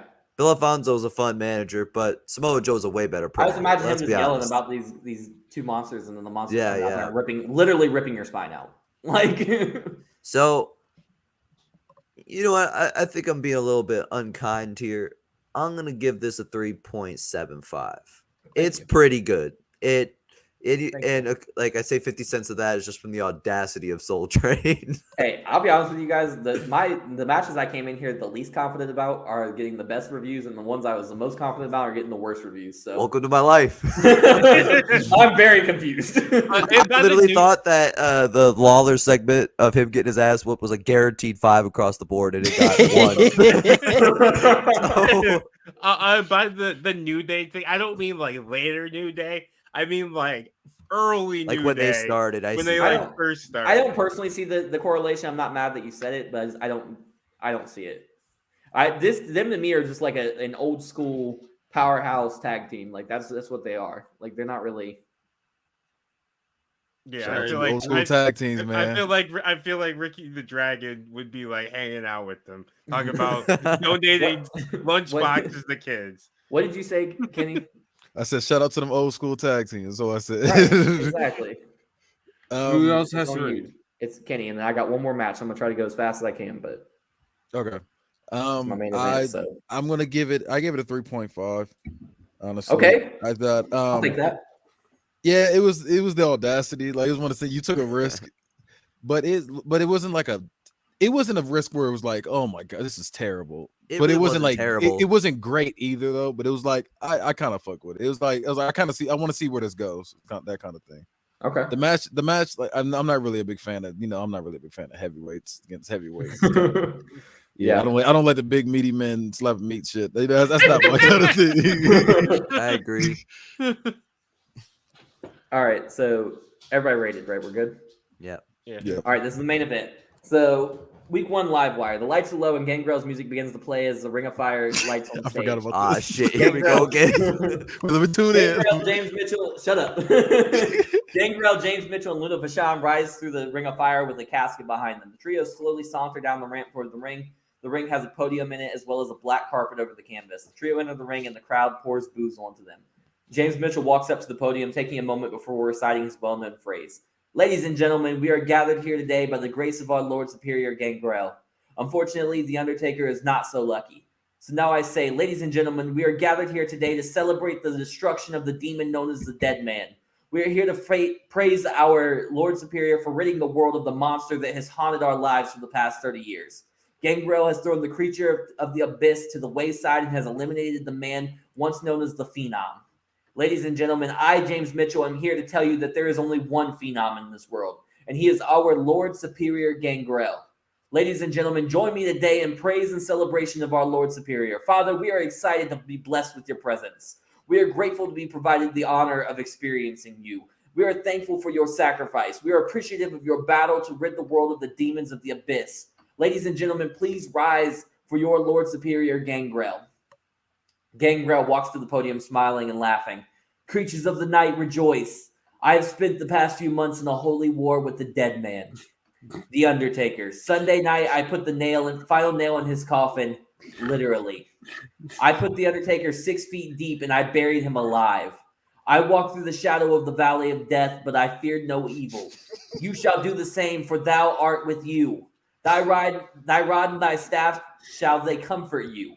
Because you saw that even more monsters have stepped up His to be rod's put down comforting you. as a sacrifice to me and my legacy. You motherfuckers interrupt me and make me lose my thought. That's a job. Everyone looked at me and said that you may not. Everyone looked at me and said that you may have beat everyone in your path, but you can't beat the Phenom. Then I beat him. They said you can't beat the dead man inside of Hell in a Cell. That's his match. I drug him into hell and I walked back out. Then they said you can't beat the Undertaker in a buried alive match. But as we all see, I am standing before you and Mark Calloway is in Houston, Texas, rotting beneath the earth. Taker, I told you that I am the one and only Phenom in this world. I'm sorry that your demise was what it took to prove it to you. James Mitchell takes to the podium once again. Ladies and gentlemen, join me once again as through the request of our Lord Superior, we ask that the knights in the afterlife gift mercy onto the soul of Mark Calloway, and as is custom, we ignite the casket to symbolize the eternal flame of the afterlife. We offer this soul to the reapers to do unto it as they please. So druids start to surround the casket, torches in hands. Just before they light it, though, Jake Roberts' music hits, and Gangrel looks disgruntled, but James Mitchell and Luda Vachon are enraged that Roberts would dare to interrupt such a ceremonial moment. Roberts walks out, microphone in hand. Gangrel, you slimy son of a bitch. You've never been worth a damn, and neither one of your lackeys have either. Nevertheless, this is a new low. How dare you? How dare you soil a legacy like The Undertaker's? You won, nefarious as it may be, you did win.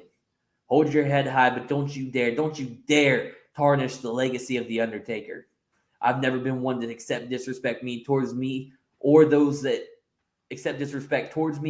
I love and respect. Usually that title would make you untouchable. But tonight must be my lucky night. See, you weren't the only one to win on Sunday night. By beating Kurt Hennig, I became the #1 contender for the title. So all of you little rats, enjoy your time here because the snake is on the hunt. Takeover, seek and destroy. Gangrel versus Jake Roberts. I am the one that ends your reign once and for all. On Rebellion, What Renee do Young you is mean one joined. shot at glory? What did I say? You said Yeah, Seek and yeah. Destroy. Yeah, that's my next pay-per-view. That was my bad. I wrote the wrong one in there. Thank you for catching that. Renee Young is joined backstage by Jake Roberts. Young tells Roberts that there are a ton of similarities between Gangrel and himself. Both men are guys who many have felt have never reached their full potential. They are both men that lend themselves to the darkness and the fear of many to elevate their existence. How are Gangrel and Roberts different? Roberts responds, Gangrel is a grimy scumbag. He's a bastard that holds no sense of integrity, no sense of respect for others, no sense of honor or tradition. Gangrel is a man that never thought he would get his hands on the world title. Now he will do anything to keep it. I'm a man that never thought I never thought I would get my hands on the world title. And that was because of my own personal downfalls. I never blamed another man for my own failures. I never cheated another man to get my shot. I will never cheat another man to keep that belt. When I beat Gangrel, I will defeat that belt by myself, and may the best man win. Jake Roberts has a squash match that night against local talent. So on the first episode of Alpha, Travvy T opens the episode. Ladies and gentlemen, welcome to Primetime Championships, and let me tell you what an honor it is to say these words. My name is Travvy T, and this is Alpha. The crowd pours in a mix of cheers and boos. Travvy T continues. When I found out that Alpha Wrestling Championships was available for purchase, I did not hesitate to buy it because I wanted to ensure that the legacy continued. It was important to me that the incredible talent that built these hallowed halls would be continued to be celebrated on a global scale. AWC was a pillar of the wrestling community, and now Alpha will become a pillar of Primetime Championships. As Travvy T continues his speech, a red filter fills the arena, and Gangrel's music hits. The Ring of Fire on the lights on the stage, and the trio of Gangrel, James Mitchell, and Luna Vachon rise from the stage. Gangrel immediately grabs the microphone and starts talking as he walks down the ramp. Travvy, it's just like you come out here. It's just like you to come out here and try to stroke the egos of those around you. You speak of AWC as this holy ground for warriors that are revered by their allies and enemies alike. But the truth is, AWC was a failure of a company that full of failure wrestlers. AWC was home to a bunch of losers, just like PTC. The only difference is that you have me to keep your company afloat. The crowd is booing Gangrel as he enters the ring, and Gangrel turns his attention to the crowd. You boo me because you see yourself in all of those losers and failures. You're scared to turn yourself to the Lord Superior, so you will die a failure just like The Undertaker did, and just like Jake Roberts will. The crowd continues to rain down boos. Now, Travvy T, I don't know where you got the idea to not allow your longest reigning world heavyweight champion to finally get a night off at TakeOver One Shot at Glory, but you didn't even let me choose my own opponent. But don't you worry, because your Lord Superior is forgiving. But I want my champion's advantage, Travvy. I want to pick the stipulation for the match. Travvy T nods slowly before putting the microphone to his mouth. Gangrel, I hate to say it, but you're right. Over the past 487 days, you have pushed yourself to the limit and put down everybody in front of you. I will grant you the power to choose the stipulation of your match with Jake Roberts at TakeOver One Shot at Glory. So what will the stipulation be? Gangrel laughs before saying, you'll find out with the rest of the world right when I want you to. And Gangrel leaves the ring laughing as the camera fades to black. So the next week on Livewire, Jake Roberts is shown backstage. Jake looks deadpan at the camera and speaks softly. Gangrel onto the first episode of Alpha to whine. Or Gangrel walked onto the first episode of Alpha to whine and complain. He whined that he had to fight. He complained that he didn't get to pick who he would fight. Then he insulted two companies, two rosters, Travvy T, and the fans themselves. All before demanding that he get to pick the stipulation for our match to take over One Shot at Glory. Gangrel demanded that he could use this champion's advantage to choose what kind of match we would be in. Well, it doesn't matter to me. Singles, street fight, buried alive, crucifix, it doesn't matter. Take all the advantages you want. You'll need them more than I will. This python is on the hunt, Gangrel, and he wants a bat as his prey. Mark my words, at TakeOver One Shot at Glory, Jake Roberts will vanquish the Vampire King Gangrel and become World Heavyweight Champion. So the main event segment of that same show sees the lights drop and a red light fill the arena as the infamous trio rises up through the Ring of Fire. Once in the ring, James Mitchell grabs the microphone and leads the crowd to rejoice in the presence of Gangrel. Ladies and gentlemen, we are gathered here today by the grace of our Lord Superior Gangrel. Ladies and gentlemen, we are gathered here today to sit under the learning tree of our Lord Superior Gangrel. We are here to learn What match? The great Gangrel has decided to eliminate the demonic Jake Roberts from your television sets each week. So, ladies and gentlemen, join me once again in praising our Lord Superior. Join me as I thank him for the knowledge he gives unto us. Join me as I thank our Lord Superior for the sacrifices he takes unto himself for the greater good of each and every one of us. Ladies and gentlemen, join me today in praise and celebration of our Lord Superior. Father, we are excited to be blessed with your presence. We are grateful to be provided with the honor of experiencing you. We are thankful for your sacrifice. We are appreciative for your battle to rid the world of the demons of the abyss. Ladies and gentlemen, please rise for your Lord Superior, Gangrel. Gangrel smiles as he stands in the center of the ring and the crowd boos him. I hear the voice of evil coming from the crowd. I hear the influence of the demon Jake Roberts in the crowd. I hear the hatred of Jake Roberts, the evil of Jake Roberts, the corruption of Jake Roberts flowing through each and every one of you here tonight. But I want you all to know that I forgive you. I forgive you because I know that your bovine brains can only handle so much intelligence.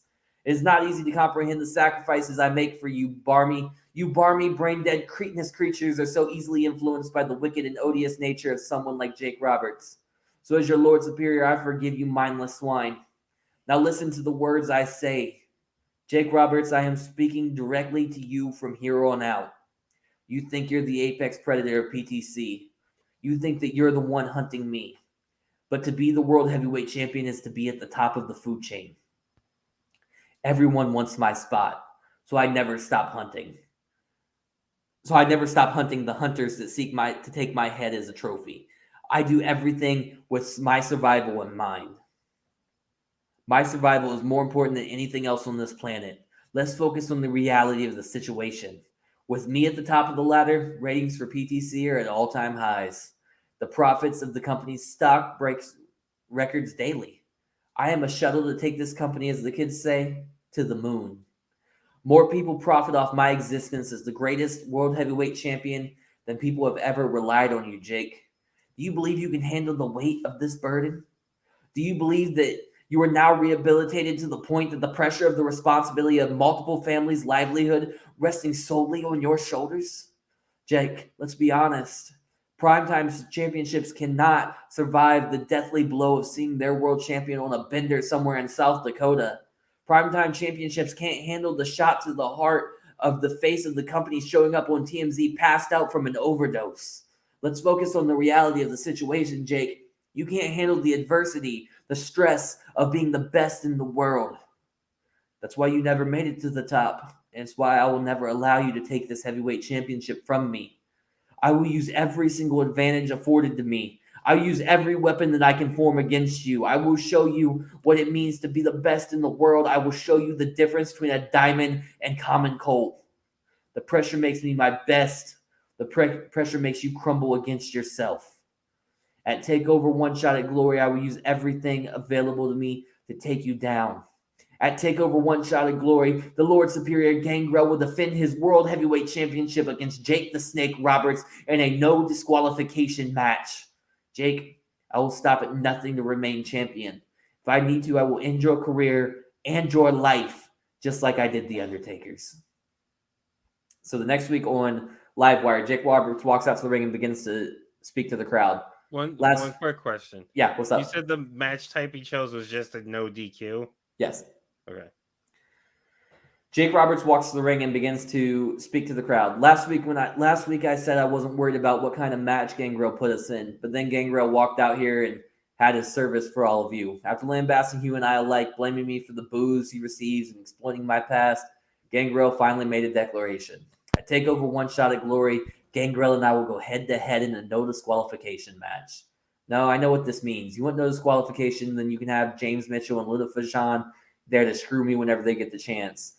You want no disqualification so you can use any weapon you can get your hands on to take me out. Now, I know last week I said I wasn't worried, but after seeing the deck stacked against me like this, I have to say, I'm still not worried. Take every weapon, take every extra body that will line up for your cause, take every advantage you can, Gangrel, because none of it will be enough. Gangrel, I'll be in the back on my knees asking for forgiveness after I pull your still beating heart right out of your chest in the middle of this ring. Gangrel, I'm like nobody you've ever shared a ring with. I am the next in line. I intend to keep my spot as next in line. I intend to do whatever it takes to leave that with that belt, even if it means I leave and you don't. You took it to new heights last week, Gangrel. Well, I'm your Huckleberry, because I'm not afraid to die for this. Huckleberry. Can you say the same? That's a line from a movie. Tombstone. Yeah, Yeah, I need to great read movie, by the way. If you've not seen it, that's my rec. So Travvy T and Gangrel are seen backstage. So when we return from commercial, Gangrel bursts into Travvy T's office. Did you just see that? Did you see what he just did? Did you hear him? That maniac just threatened my life. He just threatened to kill me in front of all of my followers. Jake Roberts is a psychopath. You cannot allow me to walk out and fight that lunatic. Travvy T looks confused and asks, so what exactly are you asking me right now, Gangrel? Are you asking me to cancel the World Heavyweight Championship match for TakeOver One Shot at Glory? Are you asking me to deny these great fans a match that we already promised them? Gangrel nods aggressively. Now that is the best idea you've had since you started this company, Travvy T. Cancel the match and send that fiend to the nearest asylum. Travvy T looks even more confused. So, Gangrel, if I cancel this match, what should I do with the main event TakeOver One Shot at Glory? Gangrel smiles and says, I got it. Travvy, listen, TakeOver One Shot at Glory, World Heavyweight Championship, #1 contender match. 2 of the greatest performers in this business today. 2 of the hottest acts on our programs. 2 of the very best. James Mitchell versus Luna Vachon. Travvy T looks deadpan into the Gangrel's eyes. Go get your head right, Gangrel, because obviously you have lost your mind. At TakeOver One Shot at Glory, you will defend your World Heavyweight Championship against Jake Roberts in the no disqualification match that you chose. Gangrel throws a tantrum before storming out. So in Alpha, Gangrel walks out to close the show. In Alpha, flanked by Mitchell and Vachon, the trio enter the ring, and James Mitchell raises a microphone to his mouth and utters those famous words. Ladies and gentlemen, we are gathered here today by the grace of our Lord Superior, Gangrel. Ladies and gentlemen, as you may know, Travvy T has committed theological treason against our Lord Superior by forcing our Lord Superior to go toe-to-toe with the one named Jake Roberts. Jake Roberts uses the symbolism of the serpent to tempt every one of you to follow his regime. Ladies and gentlemen, don't be fooled. Just as Travvy has before you, Travvy T was seduced by the serpent. The silver tongue of the snake has persuaded Travvy T to allow our Lord Superior to be put in a ring with a man that threatens his life directly. Now I ask you, ladies and gentlemen, if the serpent will strike the Lord Superior, what will he do to the transient, insignificant lives of you and I? If the serpent will attempt to make prey of the greatest being on earth, how will he treat each and every one of us that hold no weight in this cosmic balance? If the serpent is willing to sacrifice our Lord Superior, why would he not sacrifice you and I alike? Ladies and gentlemen, I invite you now to join me. Join me as I give all of my power, all my energy, all of my praise and love to the Lord Superior Gangrel. Ladies and gentlemen, if you too believe Gangrel to be your Lord Superior, and you too believe the serpent Jake Roberts to be the incarnate of Beelzebub, then join me as I pray for the strength that our Lord Superior requires. Ladies and gentlemen, join me in praising our Lord Superior. Join me as I thank him for the knowledge he gives unto us. Join me as I thank our Lord Superior for the sacrifices he takes today and takes unto himself for a greater good of each and every one of us. Ladies and gentlemen, join me today in praise and celebration of our Lord Superior. Father, we are excited to be blessed with your presence. We are grateful to be provided the honor of experiencing you. We are thankful for your sacrifice. We are appreciative of your battle to rid the world of the demons of the abyss. We are here to offer you all of our life force in your battle against the serpent, for we are expendable pieces to the puzzle designed by the Lord Superior Gangrel. We offer you everything that we have, for without you, we are nothing. Ladies and gentlemen, please rise for your Lord Superior Gangrel. Gangrel takes the microphone from James Mitchell, not smiling and jovial as he usually is. Gangrel stands in the center of the ring silent for a minute as the crowds boo him. The crowd boos him. Gangrel slowly lifts the microphone up to his mouth. Travvy T has scorned me for the final time. Jake Roberts has scorned me for the final time. Each and every one of you have scorned me for the final time.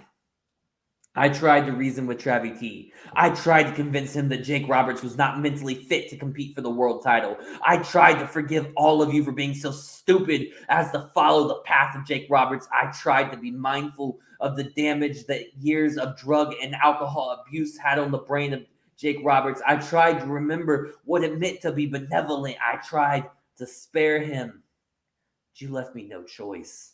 Travvy T, you left me no choice. Every single one of you booing me left me no choice. Jake Roberts has left me no choice. At Takeover, one shot at glory, I will do what all of the cocaine and liquor on the planet couldn't do. I will take out Jake Roberts once and for all. Travvy T, you are personally responsible for this impending tragedy. Every one of you, your failures in the crowd and at home, heckle and howl at the sight of me, holds the blood of Jake Roberts on your hands. You are the monsters that will hack down Jake Roberts. You are the demons that seek his fall. You are the traitors to the cause that the serpent sold you. You are the murderers. I am the only a vessel for the cause that you seek. I am only the knife in your hands. You are the ones that will kill Jake Roberts. Jake, I am sorry that it has come to this, but you have yourself to thank. Gangrel drops the music as he continues to stare deadpan into the camera, and it fades to black. On Rebellion, the next week, Gangrel and his followers rise through the ring of fire and head to the ring. As usual, James Mitchell puts the mic to his mouth and goes on with his usual sermon. Ladies and gentlemen, we are gathered here by the grace of our Lord Superior Gangrel. Ladies and gentlemen, last week on Alpha, our Lord Superior promised to rid the world of Jake Roberts and that his blood would be on our hands. Before we have not been the dutiful followers that we should have been. Ladies and gentlemen, our Lord Superior is all-knowing. Our Lord Superior is forgiving. Our Lord Superior is a kind soul. He offers us absolution if only we repent for our crimes against him, only if we beg him for his forgiveness. So, ladies and gentlemen, I invite you to join me as I ask forgiveness from our Lord Superior Gangrel. Father, forgive us, for we know not what we do. Father, forgive us, for we are mindless molds that did not understand the weight of our actions. Father, forgive us, though we are not worthy of your forgiveness. Please find it in yourself to forgive us for our crimes against you. For we find solace and salvation inside your presence. Lord, forgive us, for without you we are nothing. Lord, ladies and gentlemen, join me once again in praising our Lord Superior. Join me as I thank him for the knowledge he gives unto us. Join me as I thank our Lord Superior as the sacrifices he takes unto himself for the greater good of each and every one of us. Ladies and gentlemen, join me today in praise and celebration of our Lord Superior. Father, we are excited to be blessed with your presence. We are grateful to be provided the honor of experiencing you. We are thankful for your sacrifice. We are appreciative of your battle to rid the world of the demons of the abyss. Father, we thank you in advance for your benevolence and your forgiveness. Ladies and gentlemen, please rise for your Lord Superior Gangrel. Gangrel takes the microphone from James Mitchell and has a similar stone face as he did his last Saturday on Alpha. Before he can speak, however, Jake Roberts' music hits and Roberts walks out to the ring as James Mitchell has a fit. Mitchell screams at Roberts for interrupting the Lord Superior until Gangrel silences him with one hand. Jake Roberts and Gangrel are eye to eye for the first time. The tension is in the air and neither man is flinching. Jake Roberts pulls the microphone to his mouth. Gangrel, let's skip past all of the sermons and the name calling and the death threats, and let's get down to the heart of the issue. Gangrel doesn't like Jake Roberts, and Jake Roberts sure as hell doesn't like Gangrel. Fundamentally, we are polar opposites. I see myself as a disciple of God. You believe yourself to be God. We couldn't be more different, but we do have a few similarities, Gangrel. Both of us have been in the position I am in right now. One last shot at the mountaintop. One final chance to be the world champion. Then when you were in my spot, you seized the opportunity. At the end of the day, all I want to do is just that. Seize the opportunity. I don't want to be the one that everyone says just couldn't quite reach his potential. I don't want to go down as a failure. I don't want my legacy to be the drugs and the alcohol addictions and that have fueled your shots at me. I don't want my kids to only see me as a fiend. At Takeover One Shot at Glory, I have my one shot at glory. I have my final opportunity to be a winner, to be a success, to be a champion. You may want to remain champion, but I need to become champion. This means more than any delusion you can conjure. Gangrel laughs in the face of Roberts. You're smarter than I realize. You recognize the mistake you've made by calling me out. You realize that this is more to this match than you ever thought. You know, you need my forgiveness, for I am the Lord Superior. I am God, Jake Roberts. It's not something I think. It's something we both know. You walked out here trying to simultaneously gain my sympathy, but maintain your facade as a crusader for your cause. I acknowledge your efforts and I applaud your performance here tonight, but I will not forgive you. As I said last week, you have scorned me for the last time. Now I will be the final nail in your coffin, Jake Roberts. I have no qualms over being the one to put you down once and for all. But before I do, you will bow at my feet. Jake Roberts looks confused, and as Gangrel finishes his sentence, James Mitchell cracks his cane across the back of the knees of Roberts. Roberts cries out in pain and drops to his knees. Mitchell canes Roberts in the ribs to make him bow at the feet of Gangrel. Gangrel grabs Jake Roberts by the head and hits him with an impaler DDT. The trio stand over the body of Roberts as the scene cuts to a commercial. So on Alpha, the last show before the pay-per-view, Gangrel opens the final alpha before the takeover, one shot at glory. James Mitchell starts a sermon, but he is almost instantly silenced by Gangrel. James, I appreciate your devout dedication to me, but tonight I require no introductions. These animals that continue to boo me deserve no worship. So instead, I will speak only to Jake Roberts. Jake Roberts, last night you walked down the ramp, stepped between these ropes, looked me in my eyes, and tried to beg me, tried to plead your cause to me. You disrespected me yet again, so I put you down. Through the sound of the discourse I hear from the barbarous fools, you think I went too far. If you believe that I went too far last night, just wait until tomorrow when I do that what none of you cowards have had the courage to do. I end the suffering of Jake Roberts once and for all. And how poetic it will be. How poetic will it be that the final blow of the legacy of Jake Roberts is that very legacy itself. I will use everything that Jake Roberts is and watch it implode into itself. Jake Roberts has given nothing to this world except failure and disappointment and false ideology and broken hearts that he's all given us, except for just one more thing. Jake Roberts has given the world one blessing, the DDT. Now, how poetic is it that Jake Roberts will be taken down and sent to the bottom of the heap to die, just like The Undertaker before him, due to the perfected version of his own creation. Jake Roberts, thank you for giving me the base to the weapon that will put you down once and for all, the Impaler DDT. Screen fades to black as we head to a commercial. Later that night, we see a video play of Jake Roberts in the chapel. Jake is sitting in a pew with his head down, but he lifts it and looks into the camera. Gangrel, you and your disciples have lambasted me and have spoken to my decision to use the symbolism of the snake. You spoke about the evil in the symbolism of the snake. You conveniently removed the fact that the snake is a symbol of fertility, guardianship, and medicine.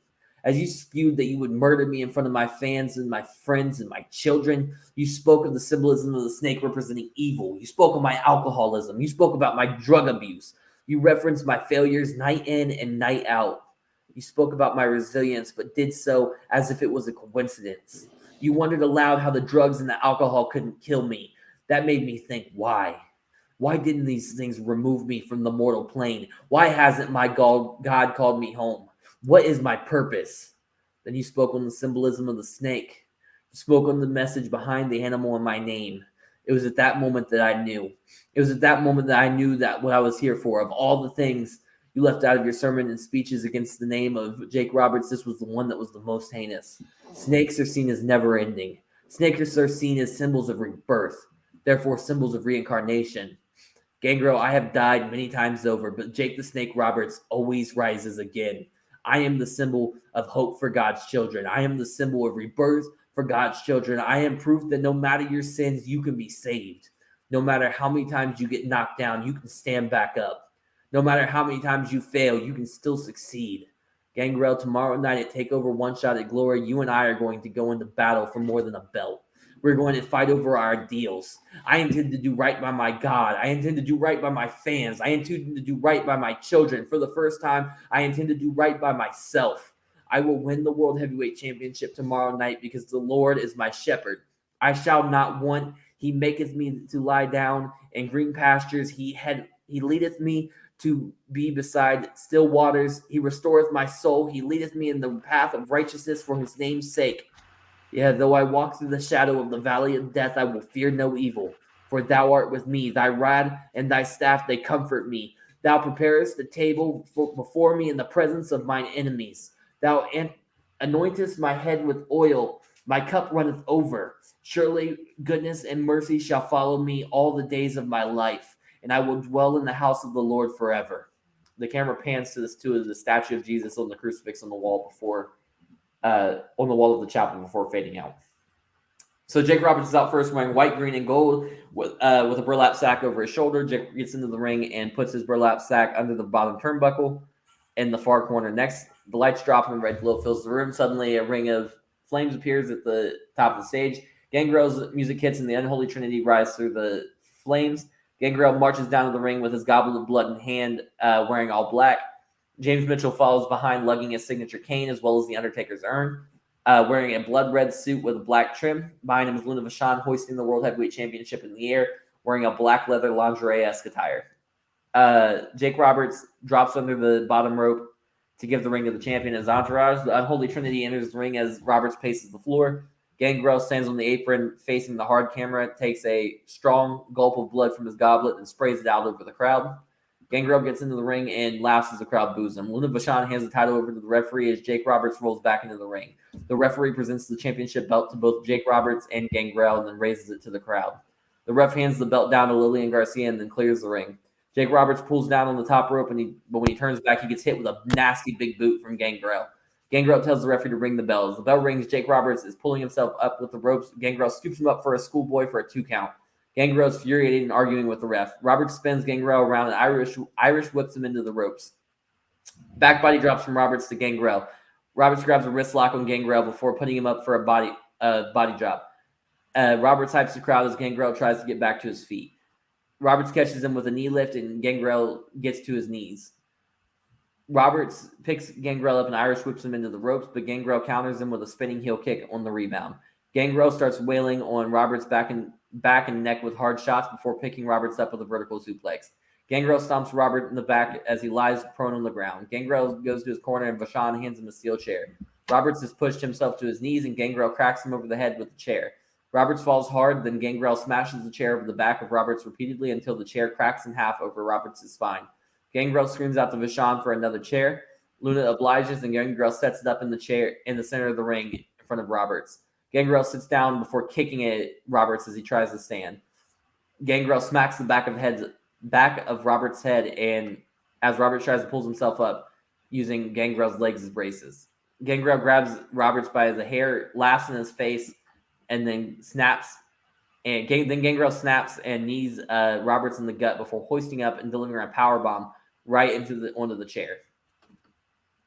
Gangrel laughs at Roberts as he lies on the ground, writhing in pain. Gangrel rips Roberts up and hits Roberts with a DDT and goes for the pin. Roberts kicks out at 2.5. Gangrel is infuriated, arguing with the ref again. As Gangrel goes to grab Roberts, but Roberts hits Gangrel with an eye rake. Jake Roberts grabs Gangrel in a sleeper hold, cinching in deeper and deeper, but Gangrel gets hit with a donkey kick to the balls to break the hold. Both men drop to their knees, Gangrel gasping for breath, and Roberts grasping his nether regions, or his private parts, as the mode says. Gangrel finally crawls up the ropes, but as he turns around, Jake Roberts grabs him and tosses him out of the ring. Luna and Mitchell crowd around Gangrel on the floor as Roberts continues to sell the low blow in the ring. Roberts finally drops down, rolling out of the ring to the floor. Roberts busts through Mitchell and Vachon to grab Gangrel, but when he does, Gangrel spits blood in the eyes of Roberts.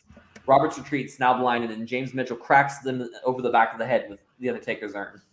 Jake Roberts uses the barricade to pull himself up to his feet. Gangrel grabs Roberts, and Roberts throws a shot, but Gangrel traps his hand and with his arm, then traps the other arm before tossing Roberts onto the guardrail spine first, with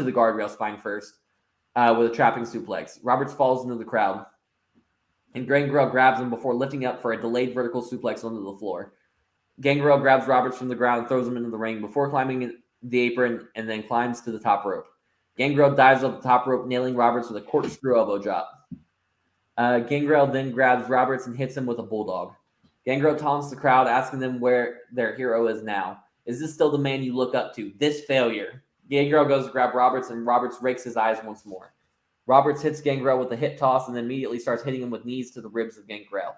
Jake Roberts beats Gangrel down with thudding forearms before locking in a camel clutch and Gangrel right in the center of the ring. Just as it looks like Gangrel is about to go out, I lost my spot. Just as it looks like Gangrel is going to go out, James Mitchell cracks his cane over the skull of Roberts. Mitchell cracks Roberts with his cane repeatedly before the referee is able to intervene and get Mitchell out of the ring. Roberts finally goes to stand up, but when he turns around, Gangrel hits him with a lariat takedown, sending him crashing back to the mat.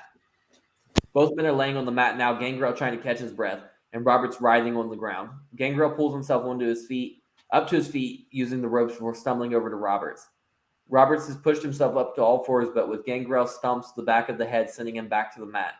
Gangrel grabs Roberts by the hair and pulls him to his feet. Gangrel hits a few punches to Roberts, wobbling him and dropping Roberts to one knee before scooping him up for a scoop power slam. Gangrel wastes no time, grabbing Roberts and Irish whipping him into the corner. Gangrel goes into the opposite corner and then rushes at Roberts to deliver a clothesline, but Roberts moves at the last second and Gangrel crashes into the turnbuckles. Roberts traps Gangrel in the corner and nails him with repeated elbow shots. Roberts turns and hypes the crowd as Gangrel stumbles out of the corner. Roberts turns and hits his signature punches on Gangrel before blasting him with a short arm clothesline. Roberts wants to make sure he maintains this momentum without any eruption, so he grabs the burlap sack, pulling the Python Damien out of the bag and hurling it over the top rope onto James Mitchell. Mitchell flails on the ground as the serpent wraps itself around them. Roberts turns his attention to Gangrel. Roberts throws one finger in the air and swirls it around, signaling to the crowd that it's time to wrap the match up with a DDT. Roberts grabs Gangrel and pulls him into the position for the DDT, but before he can hit it, the camera shows his face in pain, then panning out to show that Luna Vachon was on her knees and applying the testicular claw. Roberts is gripping Luna's hand, trying to get her to let go. Luna stands up, Roberts' testes still in hand, screaming belligerently at Roberts before scooping him up and thudding him onto the mat with a body slam. Roberts lies on the ground, wriggling in pain, but Luna hits a Luna salt on Roberts as icing on the cake to keep the hero down. Luna helps Gangrel get to his feet, and he orders her to get Roberts into the corner. Vachon drags Roberts across the ring to his nearest corner, standing him up and pressing herself into Roberts to fight to keep him upright. Gangrel runs from one corner to the other and hits Roberts with a clothesline into the corner. The ref tries to remove Vachon, but she throws the ref out of the ring before helping Gangrel hoist Roberts up to the top turnbuckle. Gangrel sends the turnbuckle, and Roberts drives Roberts to the canvas with an avalanche tornado DDT. Gangrel isn't satisfied, though, picking Roberts up and hoists him up for a hot shot onto the top rope. Gangrel falls against the rope from exhaustion, but orders Luna to bring Roberts to him.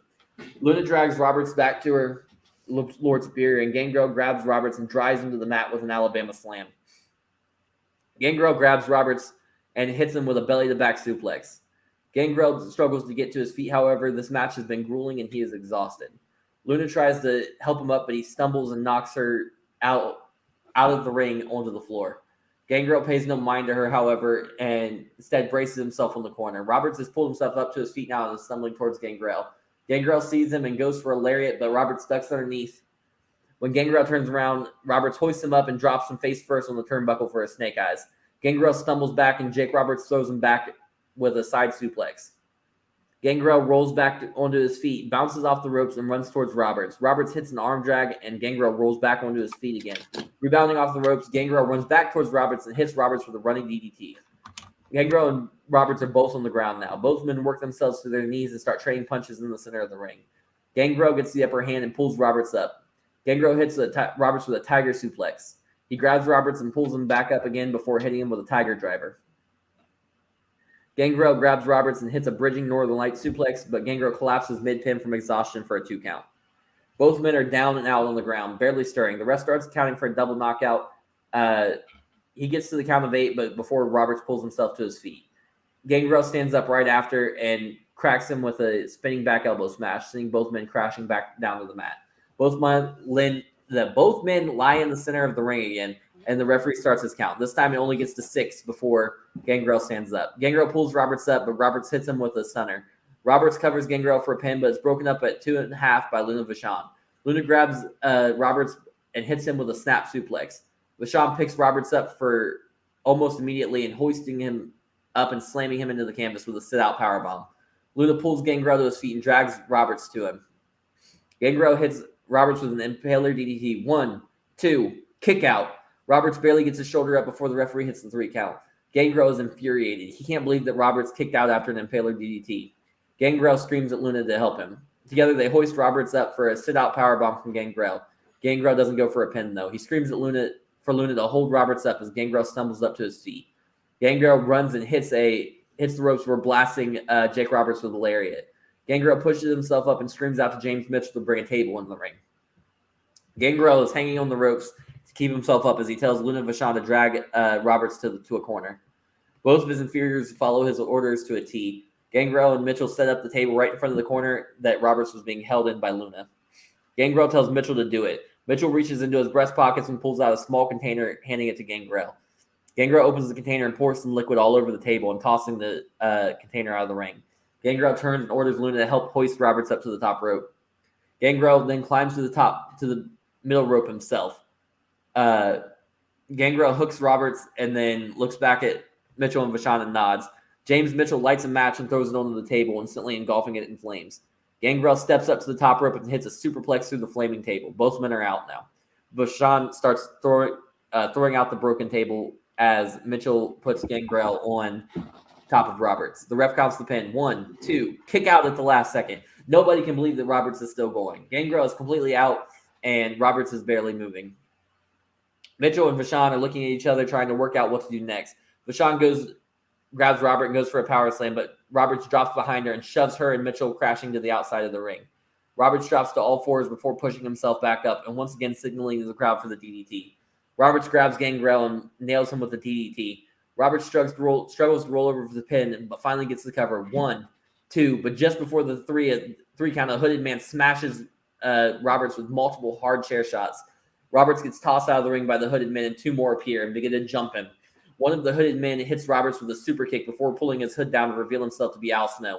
The second man unhoods and is shown to be Raven. Raven nods at the man in the ring as Snow holds Jake Roberts up. The man in the ring reveals himself to be Brian Pillman, diving from the outside with a suicide lariat to Roberts.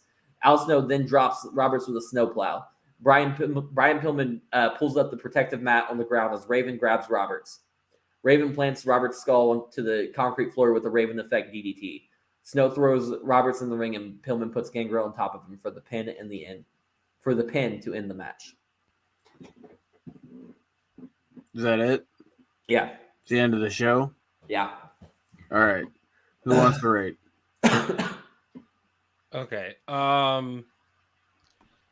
Okay, so I have a couple things that I wrote down because there is a lot. Yeah. So, the revelation that it was no DQ was kind of anticlimactic. That's like fair. he made a big deal that he's gonna reveal the match type, and it was just the no DQ. Felt very anticlimactic. I didn't like Jake Roberts as a face. And I think you picked the worst version of him, which was like the religious Jake Roberts. I didn't like that. Also, I did like when he talked about how he loved and respected Taker. I felt like that was weird, and like why I get that he's gonna challenge him no matter what because he won the title shot. But I think the love and respect part with the Undertaker. I mean, Undertaker's a legend, and this is a babyface, so it is. But I feel like Jake wouldn't say that or didn't need to say that. Okay. And then a lot of the stuff with Mitchell was just pretty repetitive. It was supposed to be. I was wanting it to be. It's supposed to be like a sermon. Prayer. Yeah, because sermons are repetitive. They say that most of what they say is the same thing week after week. Right. So the match itself was okay. Except for the end, I didn't like you guys got on me last week for having the hooded men come out and then just reveal themselves right away. So, well, I just said I didn't like that it was Nunzio. That's all I said. I didn't care. Then about you pulled up with Al Snow. But I didn't like I've been setting this up throughout the entire show. Actually, Al Snow wasn't the problem. Brian Pillman, I didn't like because of the way we set up Brian Pillman. Like who the fuck wants Brian Pillman? Who cares? He's a loser. Well, okay. Can I report to that point real quick? Yeah. So the very first match of the Brian Pillman story was him versus Al Snow, and they tried to get him to. They tried to recruit him. So after he's realized he's a lunatic and he needs someone to guide him. He's missing something. He goes to Raven and joins Raven, and Raven, as his to indoctrinate him, he has to follow Raven's plan. Okay, that makes it a little better. I'm gonna give you a 3. Okay. I could see why this follows Buffy the Vampire Slayer. Makes I forgot perfect about that sense. joke. And I mean, I didn't really care for the religious stuff, but I guess it was good in contrast to the vampire cult stuff. I'm gonna go with a 4 1/4. Thank you, Mike. Mike knows good wrestling. He does, like when he rated me high too. So I have a few comments. I agree with the majority of Damone's comments. Okay. And I thought that Jake's promo got a little too into the religious sauce. Like, That's fair. He said a prayer at the end. like Of if my crucifix promos were too much, that was too much. I feel like Okay. I see some hypocrisy there. Just gonna throw that Well, back. no, your problem was you made Pope. You made a I guy also named didn't- Pope. I don't remember saying that it was too The much. I just religious remember saying guy. I didn't like it. Okay, Ramon said it was too much. Jake the Snake doing it's just as bad. Continuing forward. No, Jake the Snake isn't. Okay. All right, whatever.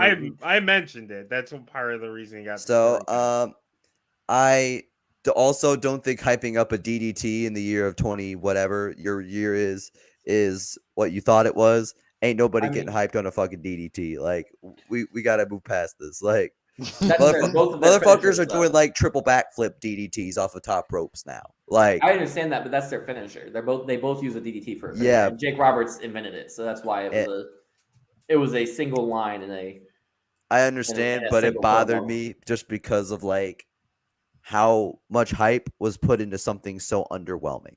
Okay. Like even double underhook DDTs are boring, and I hate that. But motherfuckers hype it when Andrade or Mox does it, let alone a regular one. I'm trying to think if I have anything else that Damone didn't say. Oh, the testy grab. Oh yeah. It's not a circular claw. I didn't Actually, like. make mine $2.80. What? I hated the What did you give me originally? 3. Jesus Christ! So, I hate the testy grab thing. That was I didn't like that's one of her moves. All right, Fudge, Well, are you you gonna? should- Or Yeah, she should simply not use it. I'm gonna. It had redeeming aspects, and you put a ton of work into this. I'm gonna give this a 2.75. Kenny? All right. This is not nearly as bad as how they're rating you or roasting you for it. I just want you to know that.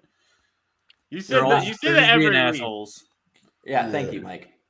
We gave reasons. Hey, They're not good reasons. They're not You good took almost the whole quarter They're off. But you did absolutely like not one good move, Damone. reasons. stick up for me that hard next time.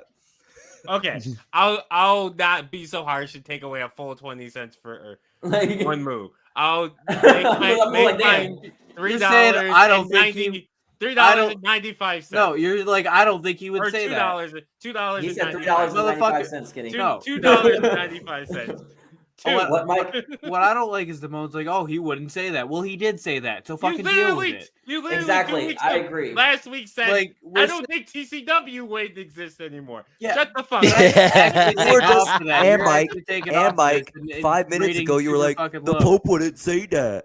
Well, no, because you gave a guy named Pope, I give whatever fucking gimmick I want. It's fantasy booking. Fuck you. and it sucked. So And so did this. this did not suck. I like this. This is good. Go- Unlike go, your Kenny. Sorry, fucking Travis. crucifix I thing. had to roast Kenny you to talk. prove a point to Mike. Let Kenny Kenny talk. talk. Let Okay. Kenny talk. All right. So I'm not gonna lie to you, I hear we're gonna Travis. have a good time. I'm not gonna lie to you, Travis. I didn't like this either. I didn't. It felt. It was like the same thing. Like it felt all it needed was the flaming Bible. That's what it felt like to me. That's fair what this enough. needed. It just felt it was Speak very up. very religious, especially was. for it to be the main event. It's like so I understand. Like now being on the outside looking in, I'm like, ooh. Fair enough. Yeah, it's like, ooh, it's like watching that, I would be like, oh, I don't know about this. And then this like, and it was very very satanic. It's not like, satanic. It was culty They were and calling- vampire-ish. it Well, You don't know anything about vampires, Satanism. Let's go. Vampires are considered of the devil. No, if they're, we're not gonna do that, Satanists. if we're gonna do that, They're not Satanists. The only thing that was Okay. on that line was that Beelzebub mentioned. I'll give Kenny that. I did say that Jake Roberts was the incarnate of Beelzebub. All right, let's. I mean, I'm just letting you know. He does not of God is of the devil, is what they say. So yeah, that it was a lot. It was a lot, like with the whole Lord and Savior thing. And Nick, I applaud you for taking the risk, but I didn't like it. I didn't like it. I'm gonna go with. I'm not gonna be harsh. I was thinking 0.5, but I'm not gonna go that harsh. I'm gonna go with 1.75. I appreciate that. What did I rate you? A 4.25. Put me up to 4.75 because I'm gonna offset these fucking dumbass ratings. I'll Thank you, drop Mike. mine. Thank you, Mike. That's the bullshit ratings. All right. Yeah, I'll take away some quarters.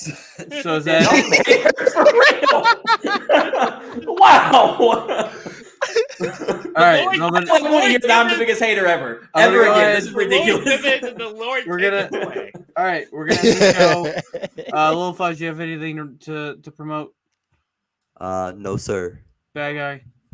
Praise our Bookie Boy of the Year, Kenny.